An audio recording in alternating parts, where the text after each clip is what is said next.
Hello friends. Did you know nearly 80% of those who watch my videos aren't subscribed? If you enjoy these stories, please hit that subscribe button and leave a like. It really helps. Thank you for being here. By the way, where are you watching from? Let me know in the comments. I've been running long-haul routes for 17 years now, and I've learned that the road has its own language.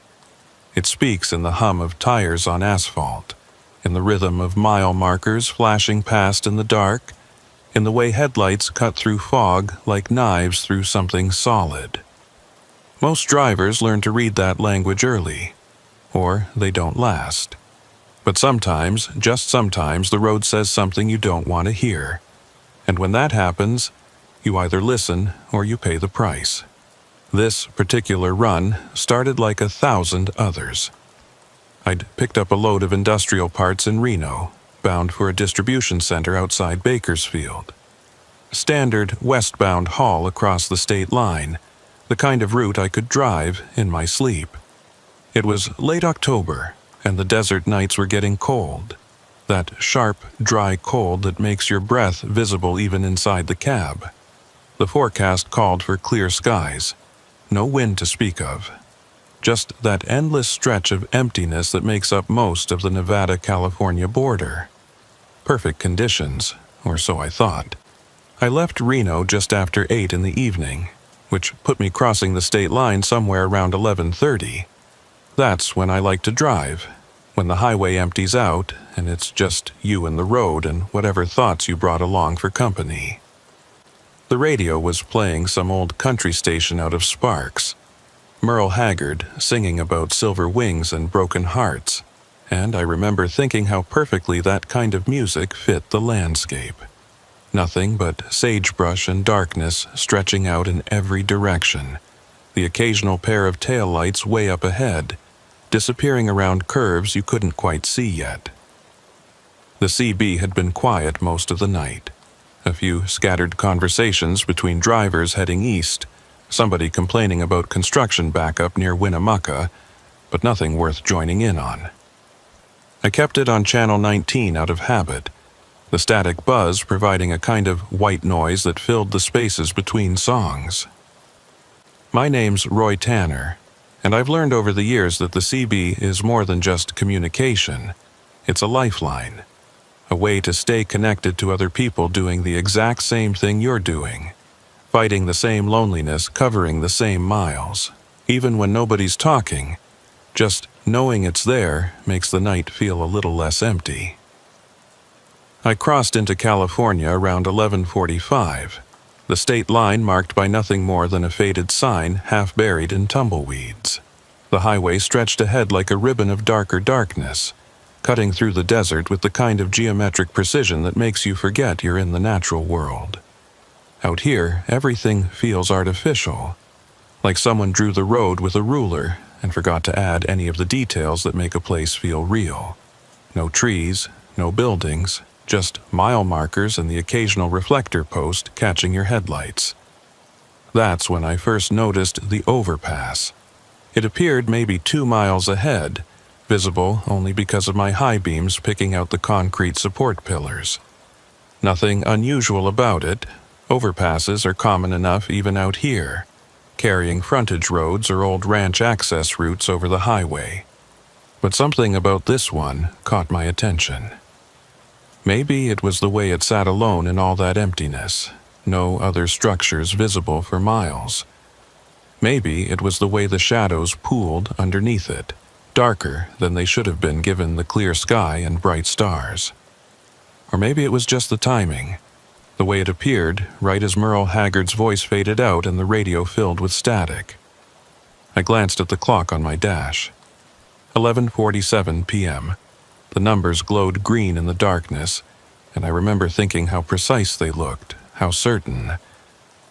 Time always feels more solid when you're driving at night, each minute clicking by with mechanical regularity, marking your progress across the map. I was making good time, ahead of schedule by almost an hour, which meant I could afford to take it easy, maybe pull into a rest area for coffee if I needed it. The overpass grew larger as I approached, its concrete bulk blocking out a section of stars. It was a simple structure, nothing fancy, just two thick support pillars holding up a single span of roadway, maybe 30 feet above the highway. The kind of thing you pass under without thinking, barely registering its existence. But as my headlights swept across it, I saw something that made me ease off the accelerator just slightly. The shadows underneath weren't uniform. There was a shape there, a darker patch of darkness that didn't quite match the geometry of the structure. It hung at an odd angle, suspended between the support pillars, and for just a second, my brain tried to make sense of it. A tarp, maybe, or debris caught on something. But it moved slightly, swaying in a wind I couldn't feel, and that's when my hands tightened on the steering wheel. I passed under the overpass doing about 65, my eyes locked on the rearview mirror, watching that strange shadow recede into the distance. The moment I cleared it, the radio snapped back to clarity, Merle Haggard's voice returning mid-verse like nothing had happened. But something had happened. I could feel it in my chest. That tight, compressed feeling you get when your instincts are screaming at you but your rational mind hasn't caught up yet. I checked the mirrors again, but the overpass was already fading into the darkness behind me. Just another anonymous structure on an anonymous stretch of highway. The CB crackled then, just once. A brief burst of static that resolved into silence. I turned up the volume slightly, listening for voices, for anything that might explain the sudden interference. Nothing, just the endless hiss of empty airwaves. I kept driving, telling myself it was nothing, just a dead zone in the radio coverage, just my imagination filling in the blanks. But my jaw was clenched, and I couldn't seem to relax my grip on the wheel. Mile marker 47 slid past on my right, the reflective numbers catching my lights. Then marker 48. The road curved slightly to the southwest, following the contours of a dry wash I couldn't see in the darkness. I settled back into my rhythm, trying to recapture that peaceful feeling I'd had before the overpass. The dashboard lights cast a soft glow over the interior of the cab, illuminating the coffee thermos wedged into the cup holder, the logbook folded open on the passenger seat, all the familiar details of my mobile office. This was my space, my domain, and out here I was in control. Or at least that's what I told myself. At 2:47 a.m., the CB exploded with static. Not gradually, not a slow build, just instant maximum volume white noise that made me jump hard enough to swerve slightly into the left lane.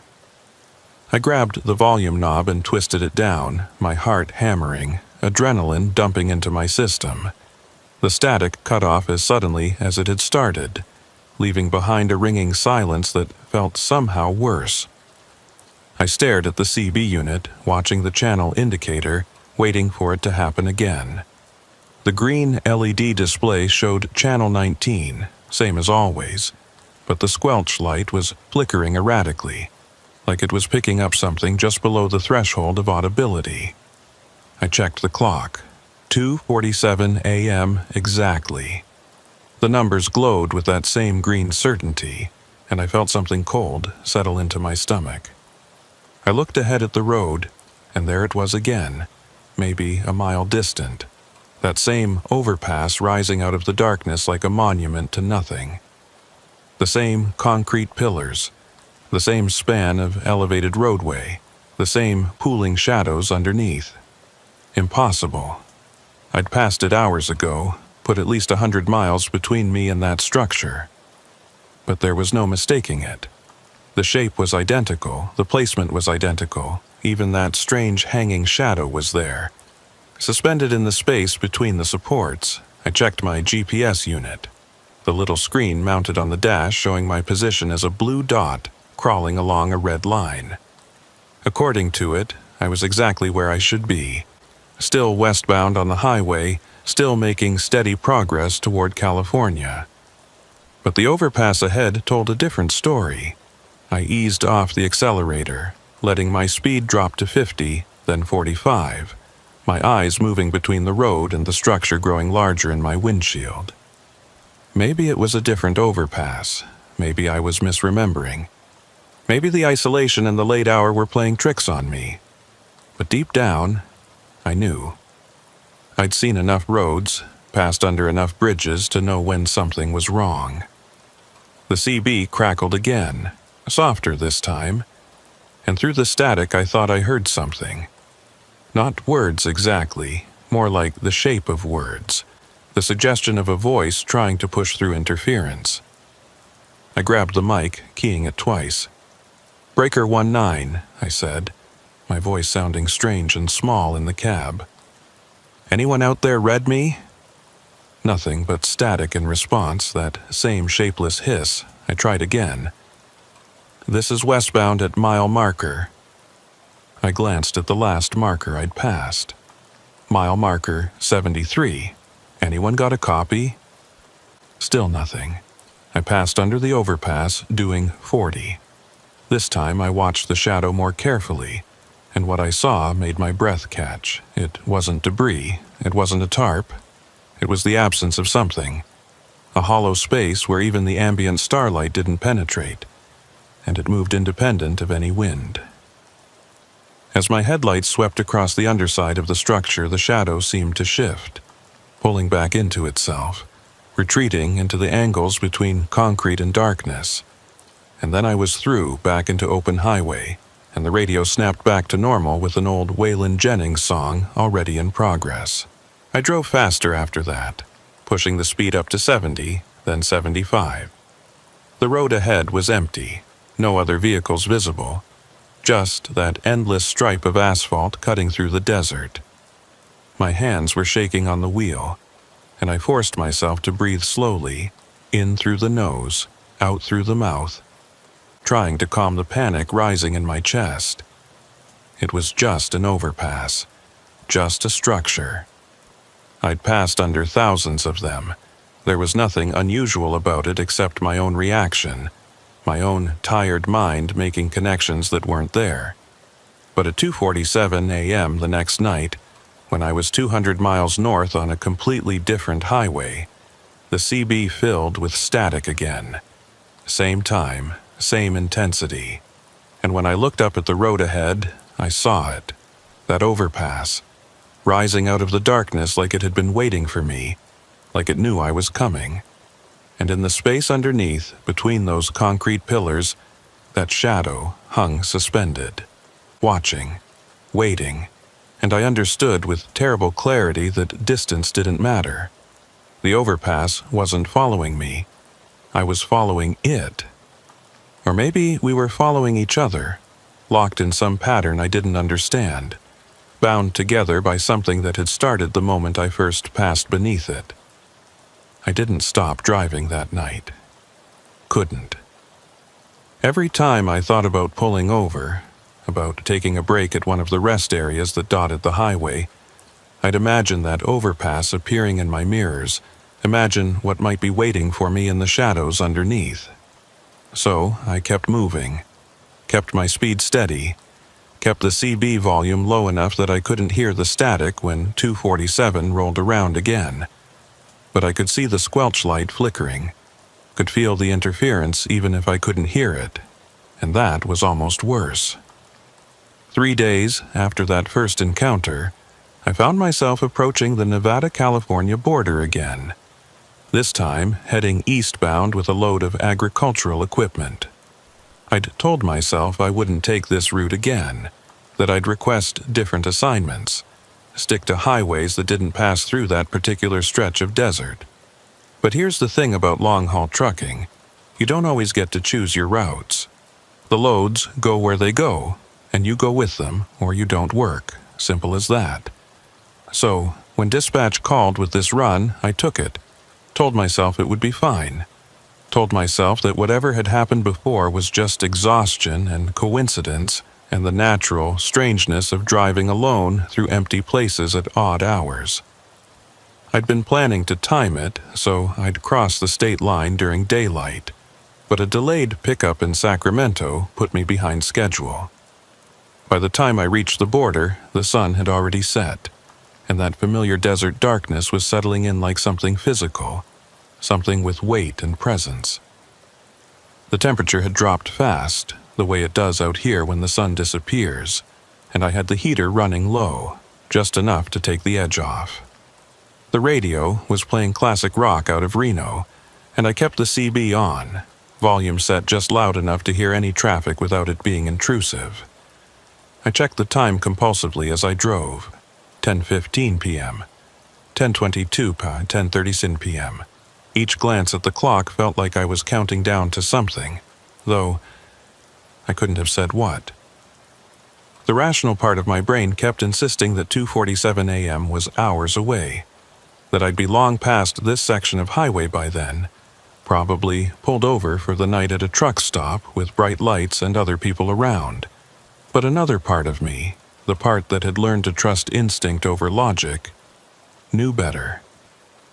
Time and distance didn't work the same way out here. Not anymore. Not since that first night. Mile markers clicked past with mechanical regularity. Marker 45. Marker 46. I was watching for it now, scanning the road ahead for any sign of that overpass. My hands tight on the wheel, my shoulders tense.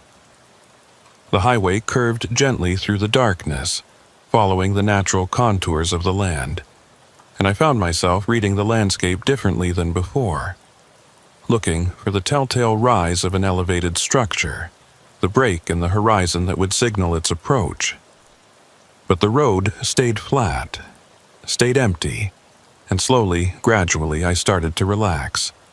Maybe it wouldn't appear this time.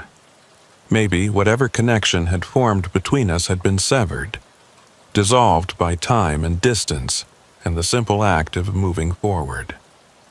At 11:43 p.m., I passed under an overpass. Not the overpass, just a normal structure carrying a county road over the highway, well lit by a pair of sodium vapor lamps, their orange glow pushing back the darkness. A pickup truck sat on the overpass, its hazard lights blinking, and I could see the silhouette of someone standing by the hood, probably dealing with engine trouble. Normal. Real. I gave 2 short blasts on my air horn as I passed, a show of solidarity between travelers, and I saw the figure wave in response. The sight of another human being, even just their shadow, filled me with a relief so intense it was almost physical. I wasn't alone out here. The world was still solid, still followable, still bound by rules I understood. But then I checked my mirrors, just a casual glance to see if the pickup driver needed help, and the overpass was gone. Not just empty, but absent. The space where it should have been showing nothing but desert and stars. I blinked, looked again, and it was back. The orange lights steady, the hazard flashers still blinking. I must have looked away, must have been checking a different mirror. My eyes were tired, that was all, playing tricks in the darkness. I forced myself to focus on the road ahead, to stop checking the mirrors, to just drive. The CB had been quiet all night, not even the usual scattered chatter between drivers. Just empty channels, and occasional bursts of static that could have been atmospheric interference or distant conversations bleeding through from too far away to make out words. I'd tried reaching out a few times, calling for anyone listening, but my transmissions vanished into that electronic void without response. It was like driving through a dead zone, a pocket of space where signals couldn't reach, where you were cut off from the network of voices that normally spans the highways. Being alone in the cab was one thing. Being alone on the radio was something else entirely. At 2:15 a.m., I started looking for a place to stop. Not because I was tired, though I should have been after nearly 6 hours of driving. Not because I needed fuel or food, or any of the normal reasons a driver pulls over. I wanted to be stopped. Wanted to have the engine off and the parking brake set and my feet on solid ground when 247 rolled around. Some superstitious part of me believed that if I wasn't moving, if I wasn't actively traveling along that highway, then maybe the pattern would break. Maybe the overpass would pass me by, would find some other driver to shadow, some other route to haunt. I saw a rest area sign at mile marker 68. 2 miles ahead, the standard blue highway symbol showing parking and restrooms and picnic tables. Perfect. I could pull in, kill a half hour, let 247 come and go while I was safely parked with other travelers around me. I moved into the right lane, started slowing down, and that's when I noticed something wrong with the mile markers. The last one I'd passed had been 68, but the next one said 66. I was going backwards, or the markers were. Either way, the math didn't work, couldn't work, but there was the number glowing in my headlights, clear and undeniable. Mile marker 66. I kept driving, my speed dropping to 50 now, my eyes fixed on the roadside markers. Marker 65, marker 64. The rest area sign flashed past on my right, but when I looked for the exit, there was nothing there, just highway shoulder and darkness. The countdown continued. Marker 63, marker 62. And then I saw it rising in the distance, that familiar shape breaking the horizon. And I knew with absolute certainty that I'd been driving toward it all along, that every mile I'd covered had somehow been bringing me closer to this moment, this place, this structure that existed outside the normal flow of distance and direction. The CB crackled at 2:46 a.m., 1 minute early, and through the static I heard something that made every hair on my body stand up. It was a voice, distorted and broken, but definitely a voice, and it was saying numbers. Marker 47, marker 47, over and over, in a flat, mechanical cadence that didn't sound quite human. I grabbed the mic, my thumb hovering over the transmit button, but I didn't key it. What would I say? Who was I trying to reach? The voice on the CB wasn't calling for help. It was calling out a location. It was marking territory. At 2:47 a.m. exactly, I passed under the overpass. This time, I was ready for it. My high beams on, my eyes searching the darkness under the structure for that hanging shadow. And I saw it. Not just a shape this time, but detail. It was wrong in ways I couldn't quite process, wrong in ways that made my vision blur when I tried to focus on it directly. It had depth but no substance, movement but no form, and where my headlights hit it, the light didn't reflect or absorb. It just stopped, like the shadow was eating the photons, pulling them into itself and giving nothing back. The span of time under the overpass felt stretched, extended beyond what physics should have allowed. My speedometer showed 60 miles per hour, but it felt like I was crawling, like the space beneath the structure was somehow longer than it should be. The distance between the entry and exit multiplied by some factor I couldn't calculate. And in that extended moment, I saw movement in my peripheral vision. Saw that shadow shift and flow and reach. Saw appendages or branches or something that defied description extending from the main mass, reaching down toward my cab, getting closer, closer, almost touching. Then I was through. Back into open highway. Back into normal space and normal time. My speedometer still showed 60. My odometer clicked over normally, and the CB went silent. I exhaled hard, realized I'd been holding my breath, realized my knuckles were white on the steering wheel and my jaw was clenched so tight it ached. I forced myself to relax, forced my hands to loosen their grip, but I couldn't stop the trembling that had started in my arms and was spreading through my whole body. I kept driving for another 10 minutes before I dared to check the mirrors. When I finally did, I saw nothing but empty highway stretching back into darkness. The overpass was gone, or I'd left it behind, or it had released me. I didn't know which. Didn't want to know. I just wanted to put distance between us.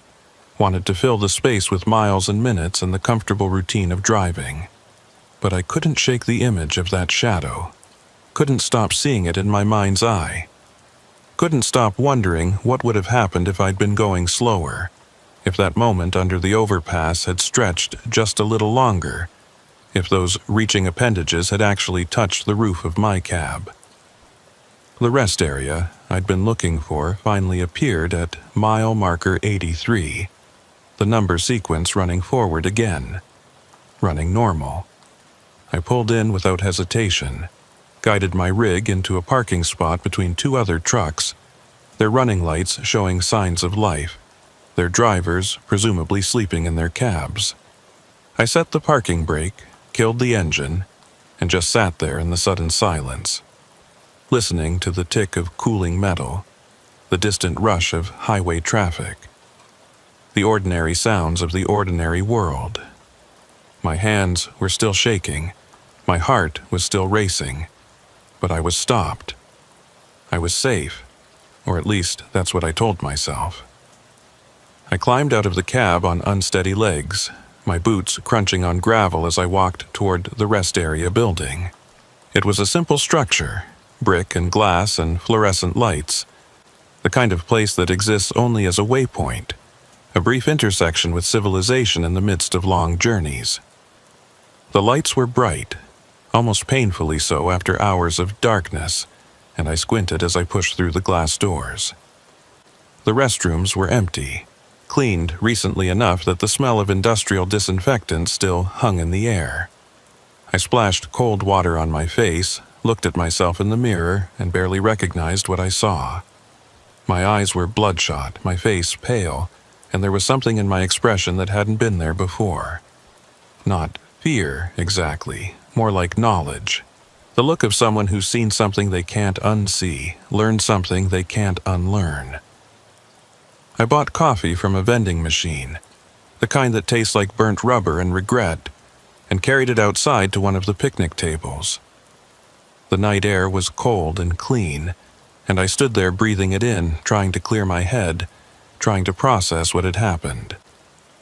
Other trucks were pulling in and out of the rest area, their air brakes hissing, their engines rumbling, and the normality of it all felt surreal. How could they just keep driving? How could they pass through that same stretch of highway without noticing?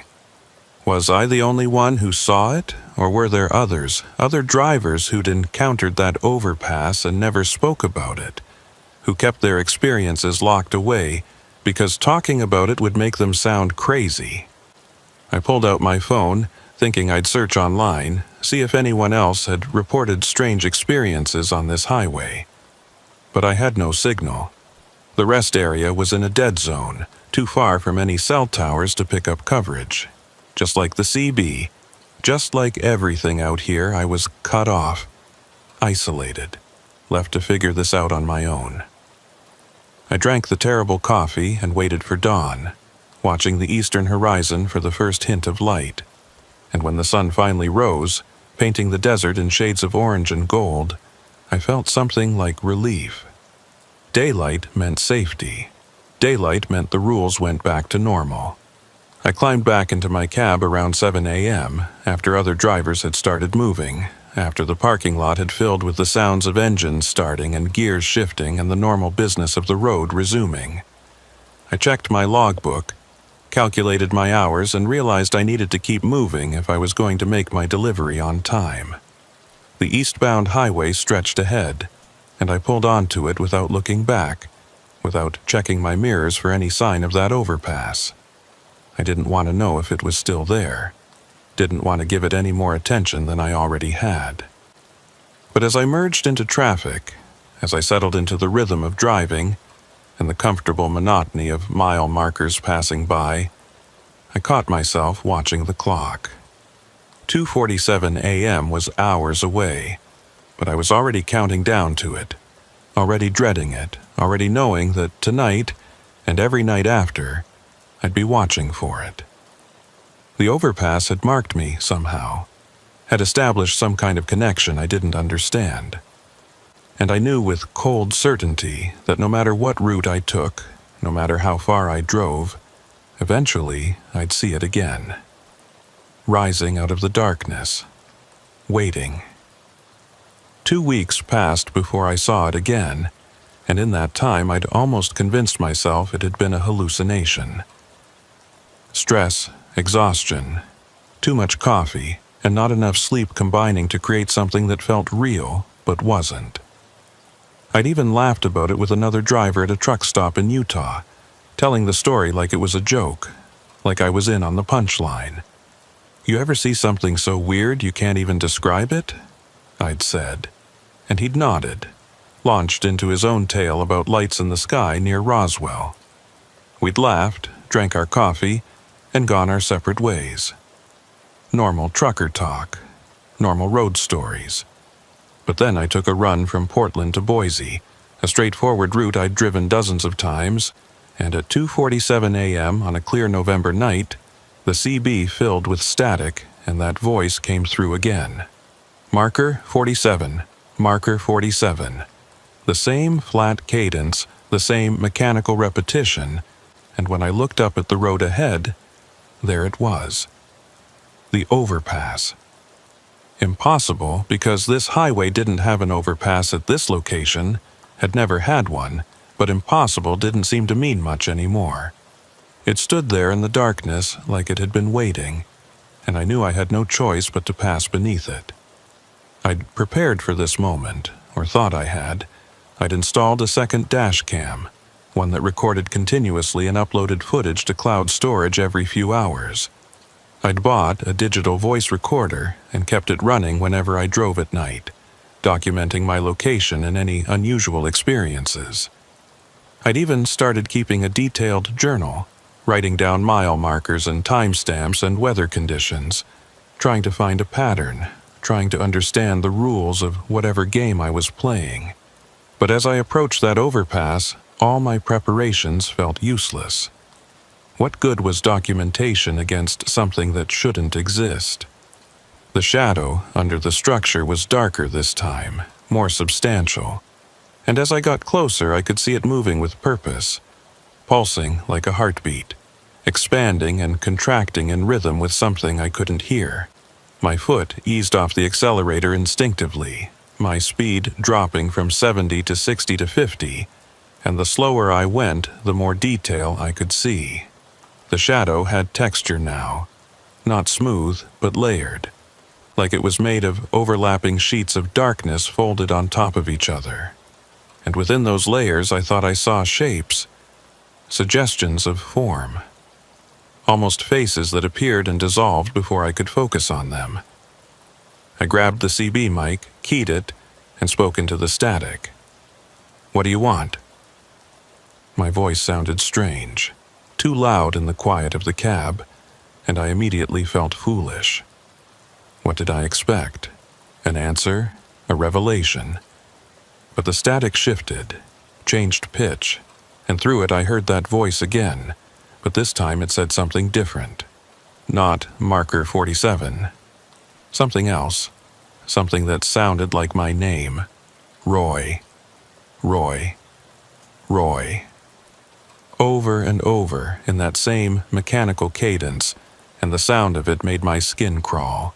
I passed under the overpass doing 40, my hands locked on the wheel, my eyes fixed straight ahead, refusing to look at the shadow, even though every instinct screamed at me to watch it, to track its movement, to know where it was. The moment stretched again, that same temporal distortion, and this time I heard something else. A sound like wind, but not wind, more like breathing, deep, slow, rhythmic breathing that seemed to come from everywhere and nowhere, that filled the cab despite the windows being closed, that made the air feel thick and hard to pull into my lungs. Then I was through, back into normal space, and the breathing stopped. The CB went silent, and I realized with a jolt that something had changed in my cab. The temperature had dropped, not gradually but instantly, and I could see my breath misting in the air. My heater was still running, still set to the same temperature it had been, but the cab felt like a freezer. I cranked the heat up to maximum, held my hands in front of the vents, and waited for warmth that was slow to come. Even after 10 minutes of driving, even after the temperature gauge showed normal, I couldn't shake the chill that had settled into my bones. I pulled into a truck stop outside of Twin Falls around 4 a.m., parked under the brightest lights I could find, and went through my vehicle inspection like I was searching for contraband. I checked every panel, every door, every possible place something could hide or attach itself, looking for I don't know what. Evidence. Proof. Some physical trace of what had happened under that overpass. But there was nothing. The rig was clean, normal, exactly as it should be, and yet I knew something had changed. Something had come back with me. I didn't sleep that day. Couldn't. Every time I closed my eyes, I saw that shadow, saw those almost faces shifting in the darkness, heard my name spoken in that mechanical voice. I drank coffee until my hands shook, ate food I couldn't taste, and checked my cameras obsessively, reviewing footage from the night before. The recordings showed exactly what I'd experienced. The overpass appearing on an empty stretch of highway, the dashcam's view going dark for exactly 37 seconds as I passed underneath, then returning to normal. But the thermal camera I'd mounted to capture the underside of the structure showed something else. Something I watched 3 times before I could fully process it. The shadow showed up on thermal imaging, not as cold or hot, but as absence. A void in the electromagnetic spectrum where no heat signature registered, where even ambient temperature seemed to disappear. And as my truck passed beneath it, tendrils of that void reached down, touched the roof of my cab, and seemed to probe, to search, to taste. The contact lasted less than 2 seconds, but I could see the impact. A small patch of my cab's thermal signature changed, dimmed, like heat was being drawn out of the metal, like something was feeding. I showed the footage to a mechanic at the truck stop, told him I was worried about insulation failure, about heat loss in the cab. He looked at the thermal images, frowned, and said he'd never seen anything like it. Offered to check my roof panels, but when he climbed up to inspect them, he found nothing wrong. No damage, no wear, no explanation for the cold spot that was clearly visible in the footage. He climbed down looking puzzled, told me it was probably just a camera glitch, and suggested I get the thermal unit recalibrated. I thanked him, paid for diesel I didn't need, and got back on the road. The next encounter happened 3 nights later, on a different highway in a different state, and then 4 nights after that, and then 2 nights after that. The intervals were getting shorter, the appearances more frequent, and I started to notice other changes. Mile markers near the overpass always seemed wrong, running backward or skipping numbers or repeating. The GPS would show my location shifting slightly, placing me a 1/4 mile or half a mile from where I actually was. And the CB, even when the overpass wasn't visible, would crackle with that static at 2:47 a.m., like it was marking time, counting down to the next appearance. Other drivers started to notice something was off about me. I could see it in their expressions when I'd pull into truck stops, the way they'd glance at my rig and then away, like there was something about it they didn't want to acknowledge. A few times, people I knew, drivers I'd been friendly with for years, wouldn't make eye contact, wouldn't engage in conversation. One guy I'd known since my rookie years, a veteran hauler named Dale, who taught me half of what I know about the road, actually crossed to the other side of a parking lot to avoid passing near my truck. When I caught up with him later and asked what was wrong, he just shook his head and said, "Can't explain it, Roy. Something about your rig just feels off. You might want to get it blessed or something." I laughed it off at the time, but his words stuck with me. Get it blessed. Like the truck was cursed. like something from those old trucker legends about haunted highways and ghost riders had attached itself to my vehicle. I'd always dismissed those stories as entertainment, campfire tales to pass the time, but now I wasn't so sure. Maybe there was truth in them. Maybe other drivers had experienced exactly what I was going through, and the stories were their way of warning others, of putting language to something that defied description. I started researching online during my downtime, searching for any reports of strange overpasses, unusual structures, temporal anomalies on highways. I found more than I expected. Forums full of drivers describing experiences similar to mine. Structures appearing where they shouldn't. Time distortions. Shadows that moved with purpose. Most of the posts were old, some dating back years, and most of them ended the same way.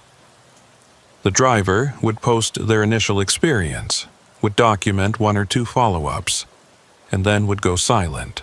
No final update. No resolution. Just absence. I tried contacting some of them, sending private messages asking if they'd found answers, if they'd figured out how to make it stop. Most messages went unanswered. A few bounced back with notifications that the accounts had been deleted, but one driver, a woman who'd posted about a similar overpass in New Mexico, wrote back. Her message was brief, typed in all lowercase like she was too tired for proper grammar. Stopped driving, sold my rig, got an office job. Still see it sometimes when I close my eyes. Don't know if it ever really lets go. Sorry I can't help. Good luck. That message terrified me more than any of the encounters with the overpass itself.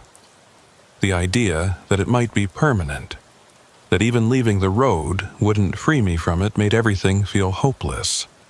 But I couldn't stop driving. This was my life, my career, my identity. I was a trucker, it was all I knew how to be. So I kept taking loads, kept covering miles, and kept watching the clock count down to 2:47 a.m. every night, knowing that sooner or later I'd see that overpass rising in the darkness ahead. The rest areas became my refuge. I started timing my routes to ensure I'd be parked somewhere, anywhere.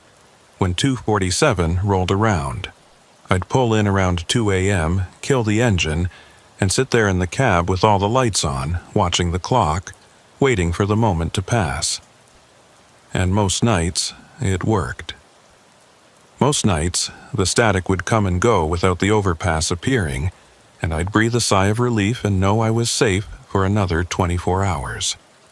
But not always. Sometimes, even parked, even surrounded by other trucks and lights and the infrastructure of civilization, I'd look out my windshield at 2:47 a.m. and see it there, just beyond the rest area's fence, standing in empty desert where no structure should be, its shadow pooling under the lights like spilled ink. Those nights were the worst, knowing it was close, knowing it was watching, knowing that the only thing protecting me was a chain-link fence and a couple hundred yards of parking lot. I started sleeping during the day, forcing myself to adjust my schedule so I'd be awake at night, alert when the overpass was most likely to appear. My logbook became a mess of violation entries, hours that didn't add up, rest periods that happened at the wrong times. Dispatch started asking questions, suggesting I might need to take some time off, see a doctor, get my head straight. But I couldn't explain, couldn't tell them the truth. So I just kept driving. It was mid-December when everything changed, when I learned the truth about the overpass, when I understood that what I'd been experiencing wasn't supernatural or paranormal, or any of the other words we use to describe things we don't understand. It was worse than that. It was geographical. I'd taken a load from Denver to Sacramento, a route that took me back through that same stretch of Nevada-California border where it had all started. I'd been avoiding this specific highway for weeks, but my dispatcher had been insistent, had even implied that my job might be at risk if I kept turning down assignments. So I'd accepted, told myself I could handle it. Told myself that maybe enough time had passed that the overpass would leave me alone. I was wrong. I saw it for the first time around 11 p.m., still 100 miles from the border. It appeared on the roadside, not over the highway but beside it, standing in open desert like someone had built a bridge to nowhere. The structure glowed faintly in my headlights, and I could see that shadow underneath, darker and more substantial than ever before. I kept driving, keeping my eyes on the road, but I could feel it tracking my movement, could feel its attention like a weight on the side of my face. By midnight, I'd seen it 3 more times, always off to the side, always watching, and each time it was closer to the highway, like it was migrating, repositioning itself for something. At 2:30 a.m., I passed a rest area and made a split-second decision to pull in, to try to wait out whatever was coming. But as I slowed down, as I started to move into the exit lane, I saw the overpass standing at the end of the off-ramp, blocking the way into the rest area. Not metaphorically, literally. The structure was there, solid and real, and there was no way to reach the parking area without passing beneath it. I swerved back onto the highway, my heart hammering, and kept driving. The CB crackled at 2:47 a.m., right on schedule, but this time the message was different. Not my name, not marker numbers, just a single word, repeated over and over in that mechanical voice. Tonight, tonight, tonight. I saw the real overpass, the one from that first encounter, appear 5 miles ahead. But this time I could see other structures behind it, a whole line of them stretching back into the darkness like a convoy, like a procession. They were all identical, all casting the same impossible shadow, and they filled the horizon from edge to edge. There was no way around them, no way to turn back. The road only went forward, and forward meant under those structures, through that corridor of darkness that had been waiting for me since October. I thought about stopping, just pulling over to the shoulder and refusing to move, forcing them to come to me if they wanted me. But I knew instinctively that stopping was worse, that the only safety was in motion, and pushing through whatever was waiting ahead. So I kept my speed steady at 65, watched the first overpass grow larger in my windshield, and prepared myself for what was coming. The moment I passed under the first structure, everything changed. The world outside my windows disappeared, replaced by that same deep darkness I'd seen in the thermal footage, that void where heat and light and everything else went to die. My headlights stopped working, not because they'd failed, but because there was nothing for them to illuminate. The dashboard lights stayed on, casting a faint glow over the interior of the cab, but everything beyond my windshield was absolute absence. I could still feel the truck moving, could feel the vibration of tires on asphalt, could hear the engine running steady, but I had no sense of direction, no sense of speed, no sense of how far I'd traveled or how much farther I had to go. The odometer stopped advancing.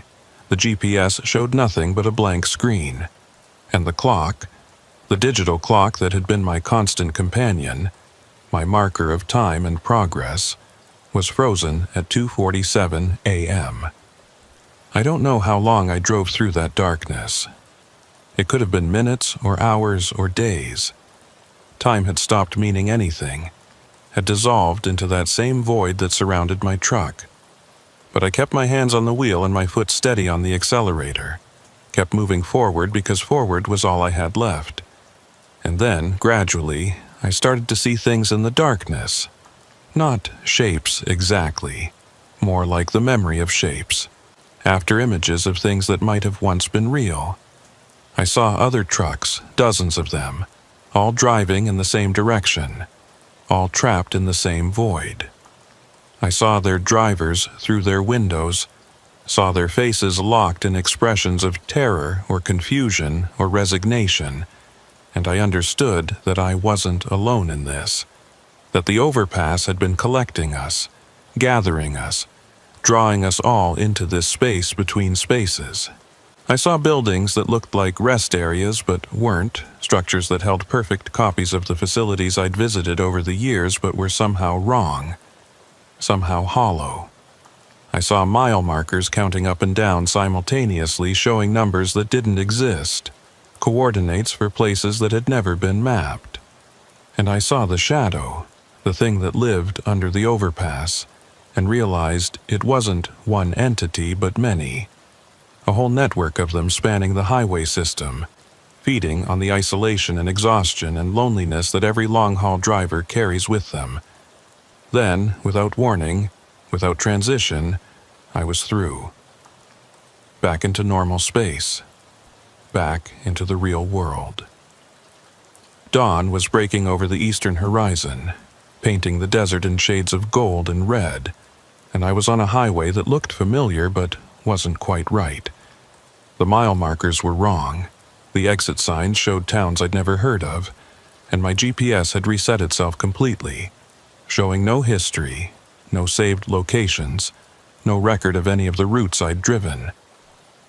I pulled over at the first opportunity, killed the engine, and just sat there as the sun rose higher, washing the darkness away, making everything look normal and safe and real. But I knew better now. I'd seen what waited under those overpasses, had experienced firsthand the space between the places we know, the void that exists in the margins of our maps and routes and schedules. And I understood that I'd never really escape it, that it would always be there, waiting for 2:47 a.m., waiting for the moment when I was alone and isolated and vulnerable. I called my dispatcher that morning, told them I needed time off, told them I wasn't feeling well. They gave me 2 weeks, and I spent that time trying to research what had happened, trying to find some official record of that overpass, some proof that it existed outside my own experience. What I found was worse than nothing. I found accident reports from that section of highway, dozens of them, all clustered around the same general area. Trucks that had driven off the road for no apparent reason. Drivers who'd been found dead in their cabs with no signs of injury or distress. Vehicles that had simply vanished between 1 mile marker and the next, never to be seen again. The reports went back decades, all the way to when the highway was first built, and they all shared the same details. The incidents happened at night, usually between 2 a.m. and 3 a.m., and they always occurred near mile marker 47. I dug deeper, found historical records about the highway's construction, and learned something that made my blood run cold. The original plans had included an overpass at mile marker 47, a structure meant to carry a county service road over the highway. But during construction, the overpass had collapsed, killing 3 workers. The project was abandoned, the bodies never recovered, and the service road was rerouted. According to official records, no overpass was ever completed at that location. The structure I'd been driving under for months, the thing that had been stalking me across multiple states, had never existed in the physical world. But it existed somewhere, in some space between intention and reality, between what was planned and what was built. That overpass had taken form, and it was still there, still reaching out across the highway system, still pulling drivers into whatever void it had created. The workers who'd died during the collapse, were they part of it now? Were they the intelligence behind those shadows, the consciousness that spoke my name through static? I didn't know, couldn't know. But I understood that the overpass was permanent, that it would outlast every driver who encountered it, that it would keep appearing and disappearing and collecting us one by one until every stretch of highway was infected with its presence. I went back to work after 2 weeks, not because I felt ready, but because I had no choice. Bills needed paying. Life needed living. And the road was all I knew. But I drive different now. I avoid the Nevada-California border. I never run routes at night if I can help it. And most importantly, I keep my CB off between 2:45 and 2:50 a.m. every night, because I don't want to hear that static. Don't want to know if it's calling my name. Don't want any reminder of what's waiting out there in the darkness. But sometimes, despite all my precautions, I'll glance at my mirrors and see it there in the distance.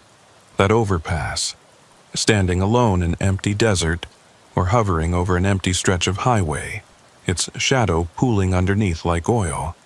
And I know it hasn't forgotten me. No, it never will. Because I passed through its darkness and came out the other side. And that kind of contact leaves a mark, creates a connection that distance and time can't sever. Other drivers see it too. I know they do.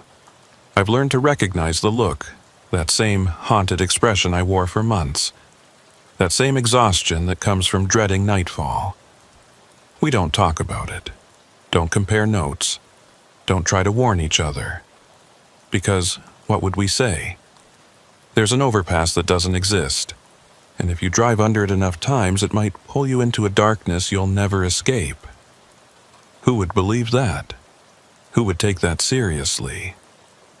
So we keep driving, keep hauling our loads across the country, keep passing under overpasses that might or might not be real, might or might not be watching us, might or might not be waiting for that perfect moment to reach out and pull us into whatever space exists between the places we know.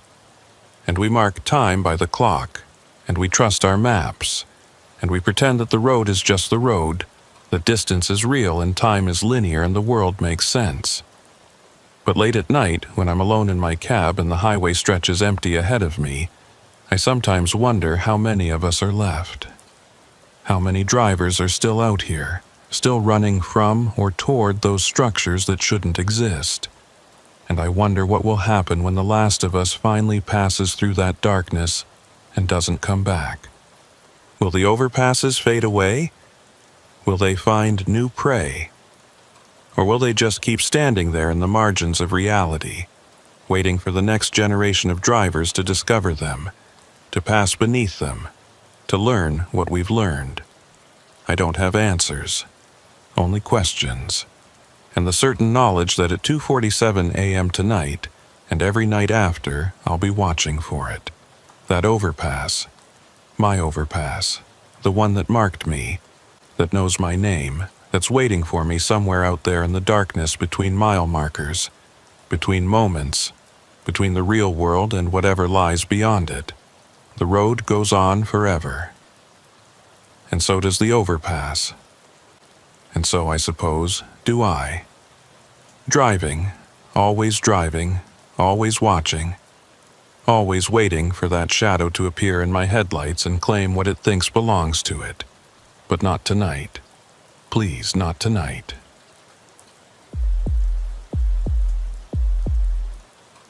"22 years on the road teaches you to trust your tools.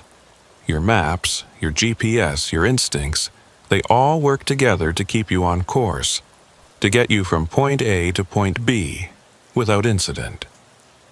You learn which truck stops have the cleanest showers, which stretches of highway get dangerous in bad weather, which shortcuts actually save time, and which ones just waste fuel.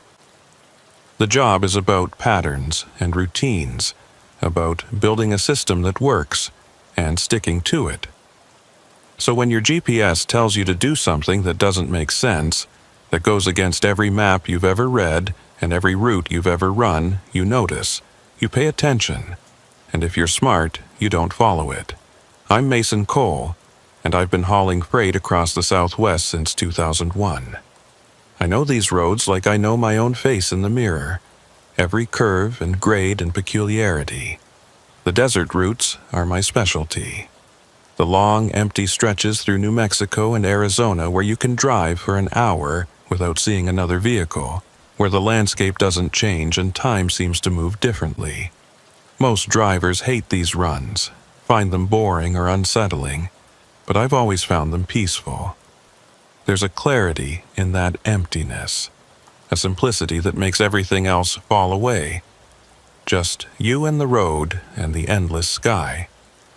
This particular trip started in Albuquerque on a Tuesday afternoon in late March. I'd picked up a load of construction materials bound for a development project outside of Las Cruces.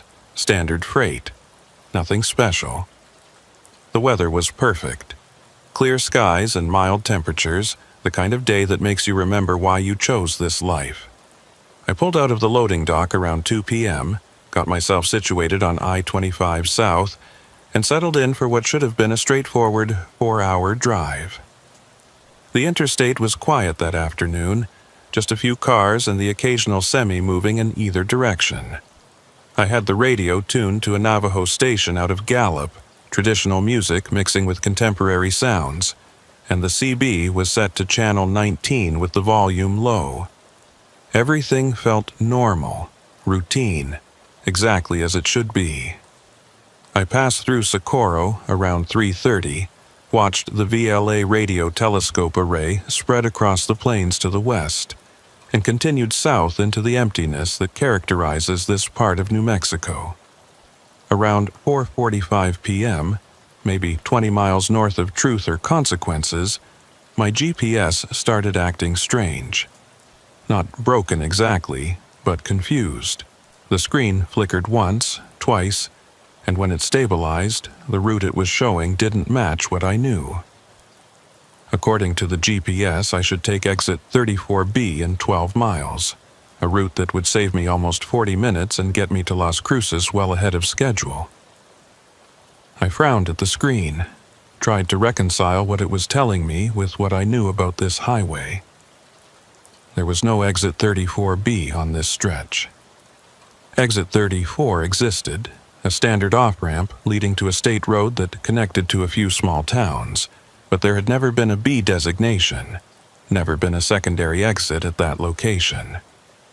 I glanced at the printed atlas I kept wedged between the seats, the old-school backup that had saved me more times than I could count when technology failed. According to the atlas, exit 34 was a simple, single off-ramp with no branches or alternatives. The GPS had to be wrong, displaying outdated information or pulling data from some corrupted file. It happened sometimes, especially in rural areas where road changes didn't get updated promptly in the databases. I made a mental note to ignore the suggested route and stick to I-25 all the way to Las Cruces just like I'd planned. But the GPS kept insisting. Every few minutes it would chime and display a new notification. Faster route available via exit 34B. The estimated time savings grew more specific. 37 minutes, then 42, then 39. The precision struck me as odd, like the system was calculating something in real time, adjusting its predictions based on conditions I couldn't see. I tried changing the settings, telling the GPS to stick to major highways only, to avoid unpaved roads, to prioritize my original route. Nothing worked. It kept showing that exit, kept promising time savings, kept chiming with increasing frequency. By the time I reached the 10-mile marker before exit 34, the GPS had become almost frantic in its insistence. The screen pulsed with notifications, the chimes sounding every 30 seconds, and the route display had zoomed in to show exit 34B in detail. According to this view, the exit split from exit 34 about halfway down the off-ramp, branching to the east on a road that curved around a series of low hills before rejoining the interstate 40 miles south. The road looked legitimate in the GPS rendering, marked as a state highway with the proper designation, NM 447. I'd never heard of it, never seen it on any map, but the GPS displayed it with the same authority it showed every other road in its database. I passed a sign marking 5 miles to exit 34, and that's when I noticed something that made my hands tighten on the wheel. The landscape around me had changed, subtly, but definitely. The hills that had been visible to the east were closer now, arranged differently than I remembered, and the quality of light had shifted. It wasn't quite sunset. Wouldn't be for another 2 hours, but the sun seemed lower, the shadows longer, like time had jumped forward without my noticing. I checked the dashboard clock, 5:03 p.m. Exactly when it should be, but the light was wrong. The CB crackled with a brief burst of static, just enough to make me glance at it, but no voices came through. The channel indicator showed 19, same as always, but the signal strength meter was fluctuating wildly, bouncing from full bars to nothing and back again. I keyed the mic, called out for anyone listening, but got only silence in return. Not even static, just empty air, like I was transmitting into a void. Exit 34 appeared ahead, the green highway sign exactly where it should be, and I started to move into the right lane out of habit before I remembered I wasn't taking it. But as I drew closer, I saw something that made me ease off the accelerator and stare. The exit sign had 2 arrows, one pointing to the standard off-ramp marked Exit 34, State Road 187, and below it, smaller but clearly visible, another arrow pointing to a split in the ramp itself. Exit 34B, State Highway 447.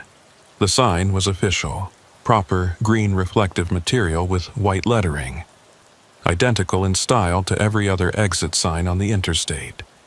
It looked like it had been there for decades, weathered and faded by years of desert sun. I checked my mirrors, saw no traffic behind me, and made a decision I'd spend weeks questioning. I took the exit, not because I believed the GPS, not because I thought the route would actually save time, but because I needed to know, needed to see where that secondary exit led, needed to understand how a road could exist in reality but not on any map I'd ever studied. Curiosity, that's what I told myself. Professional thoroughness. The desire to update my own knowledge of these routes. But looking back, I think it was something else. I think the road wanted me to take it. And I think, on some level I didn't consciously acknowledge, I knew that. The off-ramp curved down from the interstate in a smooth arc, exactly like 1,000 other exits I'd navigated. But halfway down, I saw it. A split in the pavement. A branch leading east while the main ramp continued west toward State Road 187. The branch was marked with a small blue sign, 447 East. The asphalt was older here, more cracked and faded than the main ramp, and tumbleweeds had piled up along the edges, but the road was clearly maintained, clearly passable. Someone used this route. Someone knew it existed. I guided my rig onto 447 East, felt the change in the road surface immediately. The asphalt was rougher, more textured, and the tires hummed at a different pitch. The highway curved around those low hills I'd noticed earlier, following the natural contours of the land, and within minutes the interstate had disappeared behind me, hidden by terrain and distance. I was alone on this road, no other vehicles visible in either direction, and the landscape around me felt different from the desert I'd been driving through all afternoon. The vegetation was sparser, the soil darker, and the rock formations had a quality I couldn't quite name. They looked older somehow, more weathered, like they'd been sitting here longer than the surrounding landscape. The GPS showed me moving along Highway 447, my blue dot progressing eastward at exactly the speed my speedometer indicated. According to the display, I'd rejoin I-25 in 38 miles, coming out south of Truth or Consequences with that promised time savings intact. The road ahead was straight and empty, disappearing into heat shimmer on the horizon, and I settled into the rhythm of driving, trying to shake the uneasy feeling that had been building since I took the exit. That's when I noticed the mile markers. They were there, small green signs on the roadside showing the distance, but the numbers were wrong. The first marker after the exit showed mile 23, which made no sense given that the road had only just branched off. I watched for the next marker, expecting to see mile 24, but it showed mile 19. Then mile 14. The numbers were counting down instead of up, running backward toward some destination I couldn't predict. I tried to remember if I'd ever seen mile markers that counted in reverse, if that was a normal thing on state highways, but I couldn't recall a single instance. Mile markers always counted up, always measured distance from some fixed starting point. They didn't run backward. That wasn't how they worked. The sun was definitely lower now, dropping toward the western horizon faster than it should, and the shadows stretching across the road were too long for 5 p.m. I checked the clock again, 5:17 p.m., but the light said 6:30, maybe later. Time and space weren't syncing up, weren't following the rules I'd spent my entire career relying on. I thought about turning around, about backtracking to the interstate and forgetting this entire detour. But the road behind me looked different than the road ahead. It seemed narrower somehow, less defined, and I couldn't shake the feeling that going backward would be worse than continuing forward. So I kept driving, watching the mile markers count down, watching the light change in ways that didn't match the clock, and trying to ignore the growing certainty that I'd made a terrible mistake. The road stretched ahead, empty and endless, and somewhere in the distance I could see something dark on the horizon. Not hills, not clouds, but something else, something that looked almost like buildings. A town, maybe, or the ghost of one. And according to the GPS, I was heading straight toward it. Mile marker 7 appeared on my right at 5:34 p.m., and that's when I saw the first structure. It was just a house, or what remained of one, sitting maybe 100 yards off the highway. Adobe construction, the walls still intact but the roof partially collapsed, windows empty of glass and dark inside. Nothing unusual about it. Abandoned homesteads dot the New Mexico desert like punctuation marks, remnants of failed ranches and forgotten settlements. But something about this particular building made me slow down, made me stare at it as I passed. The walls were too clean. No graffiti, no obvious decay, no signs of the slow deterioration that happens to structures left to the elements. It looked abandoned, but not old, like someone had walked away from it last week instead of decades ago. I kept driving, and more structures appeared. A gas station with a single pump, the metal housing rusted but still standing. A small grocery store, its windows intact but displaying nothing inside. A handful of houses lined up along what might have been a main street, all in that same state of pristine abandonment. And then, at mile marker 3, I saw the sign, "Welcome to Madera Springs, population 342. The sign was old, the paint faded and peeling, but the lettering was still readable. Below the population number, someone had added in smaller letters, "A good place to stop." I'd never heard of Madera Springs, never seen it on any map, never heard another driver mention it, never seen it listed in any of the truck stop guides or travel directories I'd consulted over the years. But here it was, a town that existed in physical space even if it didn't exist in documented reality. The GPS showed my position clearly, the blue dot moving along Highway 447, but it didn't show the town. The map display remained blank except for the road itself. No labels or markers indicating human habitation. The highway became a main street, the asphalt transitioning to older concrete marked with expansion joints that thumped under my tires at regular intervals. Buildings lined both sides of the street now, maybe 24 structures in total, forming a small downtown area. I slowed to 30, then 25, my eyes scanning the buildings as I passed. There was a diner, its neon sign dark but intact, advertising Fresh Pie Daily, a hardware store with a sun-faded awning, a post office that still had an American flag hanging from a pole out front, the fabric bleached nearly white by exposure, a small hotel, 2 stories with a sign reading, Madera Springs Inn, vacancy. Everything was empty, every window dark, every parking space vacant. But the street was clean. That's what struck me as I drove through, what made the hair on the back of my neck stand up. The street was too clean. No debris, no tumbleweeds, no sand drifted into corners or piled against buildings. The glass in the windows was intact, unbroken, almost sparkling in the strange afternoon light. The awnings weren't torn or hanging loose. The paint on the buildings was faded but not peeling. It was like the town had been abandoned yesterday, like everyone had simply walked away and left everything as it was, expecting to return. I reached the far end of the main street, where the concrete transitioned back to asphalt and Highway 447 continued east toward the horizon. I should have kept driving. Every instinct I'd developed over 22 years told me to keep moving, to get out of this town and back to the interstate and forget I'd ever seen this place. But I didn't. Instead, I pulled over to the side of the road, set the parking brake, and killed the engine. The silence that followed was absolute. No wind, no birds, no distant traffic noise. Just silence so complete it felt like pressure against my eardrums.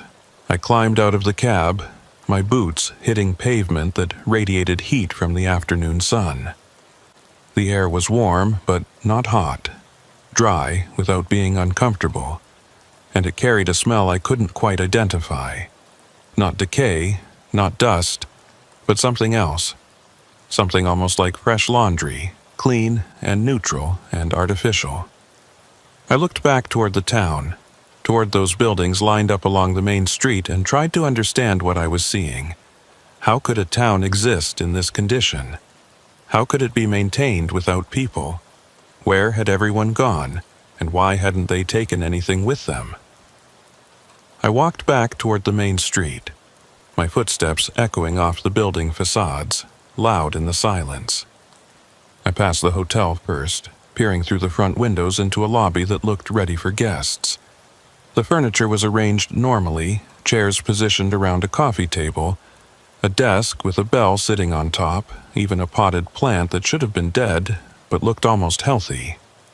Dust covered everything, but not the thick accumulation you'd expect from years of abandonment. Just a light coating, like the building had been empty for a few weeks at most. The diner was next, and that's where I noticed something that made me stop walking, made me stand perfectly still and just stare. The lights were on inside, not bright, not the full fluorescent glare you'd expect from a commercial kitchen, but dim, like someone had left a few lights on overnight. I could see them through the windows, soft yellow illumination falling across empty booths, and a lunch counter with stools lined up in perfect order. And on the counter, just visible through the window, was a coffee pot sitting on a burner, steam rising from the spout. I tried the door. It was unlocked. The handle turned smoothly, the door swung inward on hinges that didn't squeak, and I stepped into the diner's air-conditioned interior. The temperature difference was immediate, going from the warm afternoon air to a cool 68 degrees in the space of a single step. The air conditioning was running, the lights were on, the coffee was hot, and there wasn't a single person anywhere in sight. "Hello?" My voice sounded wrong. Too loud and too small at the same time, swallowed by the space even as it echoed off the walls. No response. I walked deeper into the diner, past booths with menus still sitting on the tables, past a pie case that contained actual pies, past a kitchen door with a window that showed cooking equipment in pristine condition. Everything was ready for business. Everything suggested that customers could walk in at any moment and be served. But there was no one to serve them. I looked at the pies more closely, leaning down to examine them through the glass case. They looked real, not props or displays. I could see the texture of the crust, the glistening of the fruit filling, the way the meringue formed perfect peaks on what appeared to be a lemon pie. But they didn't look fresh. They looked like the idea of fresh, like someone's memory of what a fresh pie should look like. translated into physical form without quite capturing the reality. The colors were slightly too vivid, the textures slightly too perfect, and there was no smell. Fresh pie should fill a diner with aroma, should make your mouth water from across the room. These pies gave off nothing, no scent at all. I left the diner without taking anything, walked back out into the silence of the main street. The sun was lower now, creating long shadows that stretched across the pavement, and I realized I'd lost track of time. I checked my watch, 6:12 p.m. I'd been in the diner for maybe 10 minutes, 15 at most, but over an hour had passed according to my watch, and the light matched that lost hour, showed early evening when it should have been mid-afternoon. I needed to leave, needed to get back in my truck and continue on Highway 447, get to wherever this road actually went, get back to the interstate and the normal world. But as I turned toward my rig, I saw someone. Just for a second. Just a glimpse of movement in one of the second-floor windows of the hotel. A shape, dark against the dim interior, standing perfectly still and looking down at me.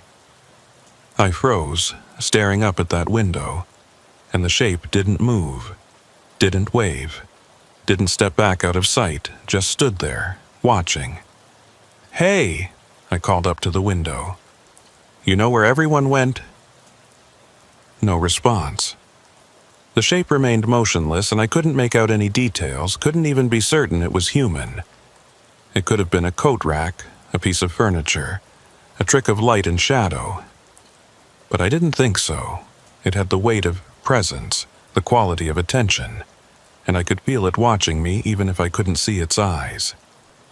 I backed away from the hotel, keeping my gaze on that second-floor window, and nearly tripped over a curb I hadn't noticed. I caught myself, looked down long enough to find my footing, and when I looked back up, the shape was gone. The window was empty, just dark glass reflecting the sky. I stood there breathing hard, my heart racing, and tried to decide what to do. Go into the hotel? Search for whoever or whatever I'd seen? Or get back in my truck and leave this place behind? The decision was made for me when I heard the sound. It came from somewhere deeper in the town, from one of the side streets I hadn't explored, and it was wrong in ways I struggled to define. It wasn't mechanical, wasn't natural, wasn't anything I could compare to sounds I knew. It was almost like wind chimes, but deeper and more resonant, each note hanging in the air too long before fading. And underneath that, so faint I almost couldn't hear it, something that might have been voices, multiple voices, speaking or singing in unison but too distant and distorted to make out words. I ran for my truck, didn't walk, didn't look back, just ran. My boots pounded on the pavement, each step echoing off the building facades, and I had the irrational certainty that if I looked back, I'd see something I couldn't unsee, something that would change me in ways I couldn't undo. I reached my rig, yanked the door open and climbed inside, slamming it shut and hitting the lock button. My hands were shaking as I turned the key, as the engine rumbled to life, and I'd never been so grateful to hear that familiar diesel sound. I shifted into gear and started moving, accelerating faster than I should have on a town street, pushing 40, then 50, then 60, as I left Madera Springs behind. In my mirrors, I watched the town recede, watched those buildings shrink into the distance, and I swore I saw movement in several of the windows, dark shapes standing motionless and watching me go. The mile markers started counting up now, running in the right direction. Mile 4, mile 5, mile 6, and the landscape began to look normal again, the vegetation and soil matching what I expected from this region of New Mexico. Highway 447 continued east, running straight toward a horizon that shimmered with heat, and I kept my speed at 75, faster than was safe on an unknown road, but I didn't care. I needed distance between me and that town, needed to feel like I was making progress, needed the reassurance of motion and speed. The GPS still showed my route, still indicated I'd rejoin the interstate in another 20 miles, and I clung to that promise like a lifeline. At mile marker 14, the road crested a low rise, and I saw what lay ahead. Nothing. The highway continued for maybe another mile, visible as a ribbon of darker asphalt against the desert floor, and then it just stopped. Not gradually, not transitioning into dirt or gravel, but ending abruptly in a barrier of bare earth, like someone had simply ceased construction partway through the project. Beyond that point, there was no road at all, just empty desert stretching to the horizon. I slowed down, confusion replacing fear, and tried to reconcile what I was seeing with what the GPS showed. According to the screen, Highway 447 continued, connecting back to I-25 in another 15 miles. But my eyes told a different story. The road ended. There was no connection, no continuation, no way forward except to turn around and go back the way I'd come. Back through Madera Springs. Back past that diner with its fresh coffee and perfect pies. Back past those windows with their watching shapes. I pulled over to the shoulder about a quarter mile from where the road ended and sat there with the engine idling, trying to think. The CB was still silent, still showing no traffic on Channel 19. My phone had no signal. Hadn't had signal since I'd taken exit 34B. The GPS showed one reality. My eyes showed another. And I had no way to determine which was true. Or if either was. The sun was setting now, definitely setting. The light taking on that golden quality that precedes dusk. Long shadows stretched across the desert, and in those shadows I thought I saw movement, shapes that might have been animals, or might have been something else, something that walked on two legs, but moved wrong, moved with joints that bent in directions human joints shouldn't bend. I didn't look directly at them, didn't want to confirm what I was seeing, just kept my eyes forward, on that ending road, and tried to decide what came next. I sat there for maybe 20 minutes, engine running, hands on the wheel, staring at that point where Highway 447 simply ceased to exist.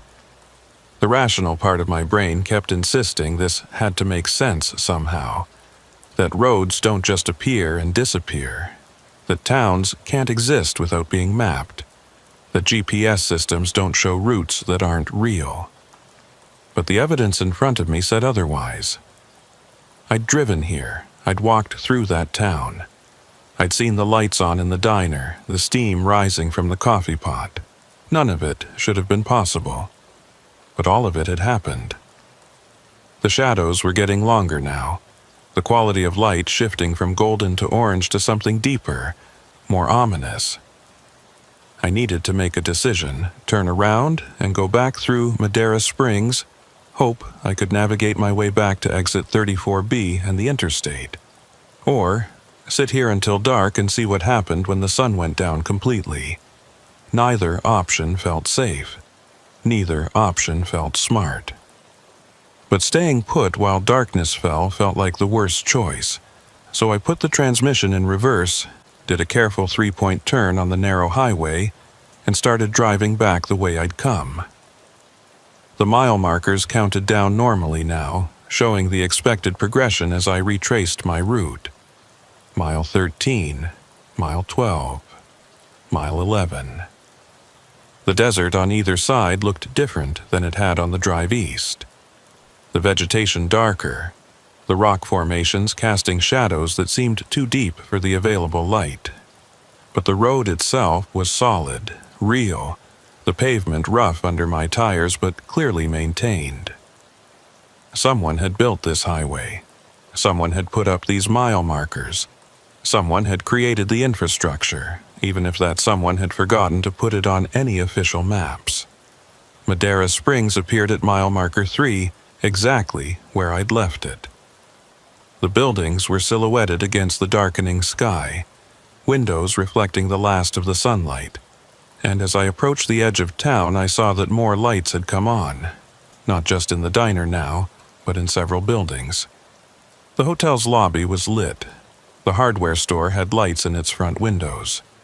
Even the gas station showed illumination from what must have been an office or service bay. The town looked occupied, looked ready for business, looked like somewhere you could pull over for dinner and a room and wake up the next morning refreshed. But there were still no people, no cars parked on the street, no pedestrians visible through the lit windows, no signs of actual habitation despite all the indicators of life and activity. I drove through the main street doing 25, my eyes moving between the buildings and the road ahead, and I noticed details I'd missed on the first pass. The post office flag was moving now, responding to a breeze I couldn't feel. The hotel's vacancy sign was lit, blinking steadily, advertising rooms that no one would rent. And the diner, that place with its perfect pies and hot coffee, now had a sign in the window that hadn't been there before. Open 24 hours, it said in red neon script. Come on in. I kept driving. Didn't slow down. Didn't consider stopping. Just maintained my speed and watched those buildings slide past in my peripheral vision. But as I reached the far end of town, as the concrete main street transitioned back to asphalt highway, I glanced in my driver's side mirror and saw someone standing in the middle of the street.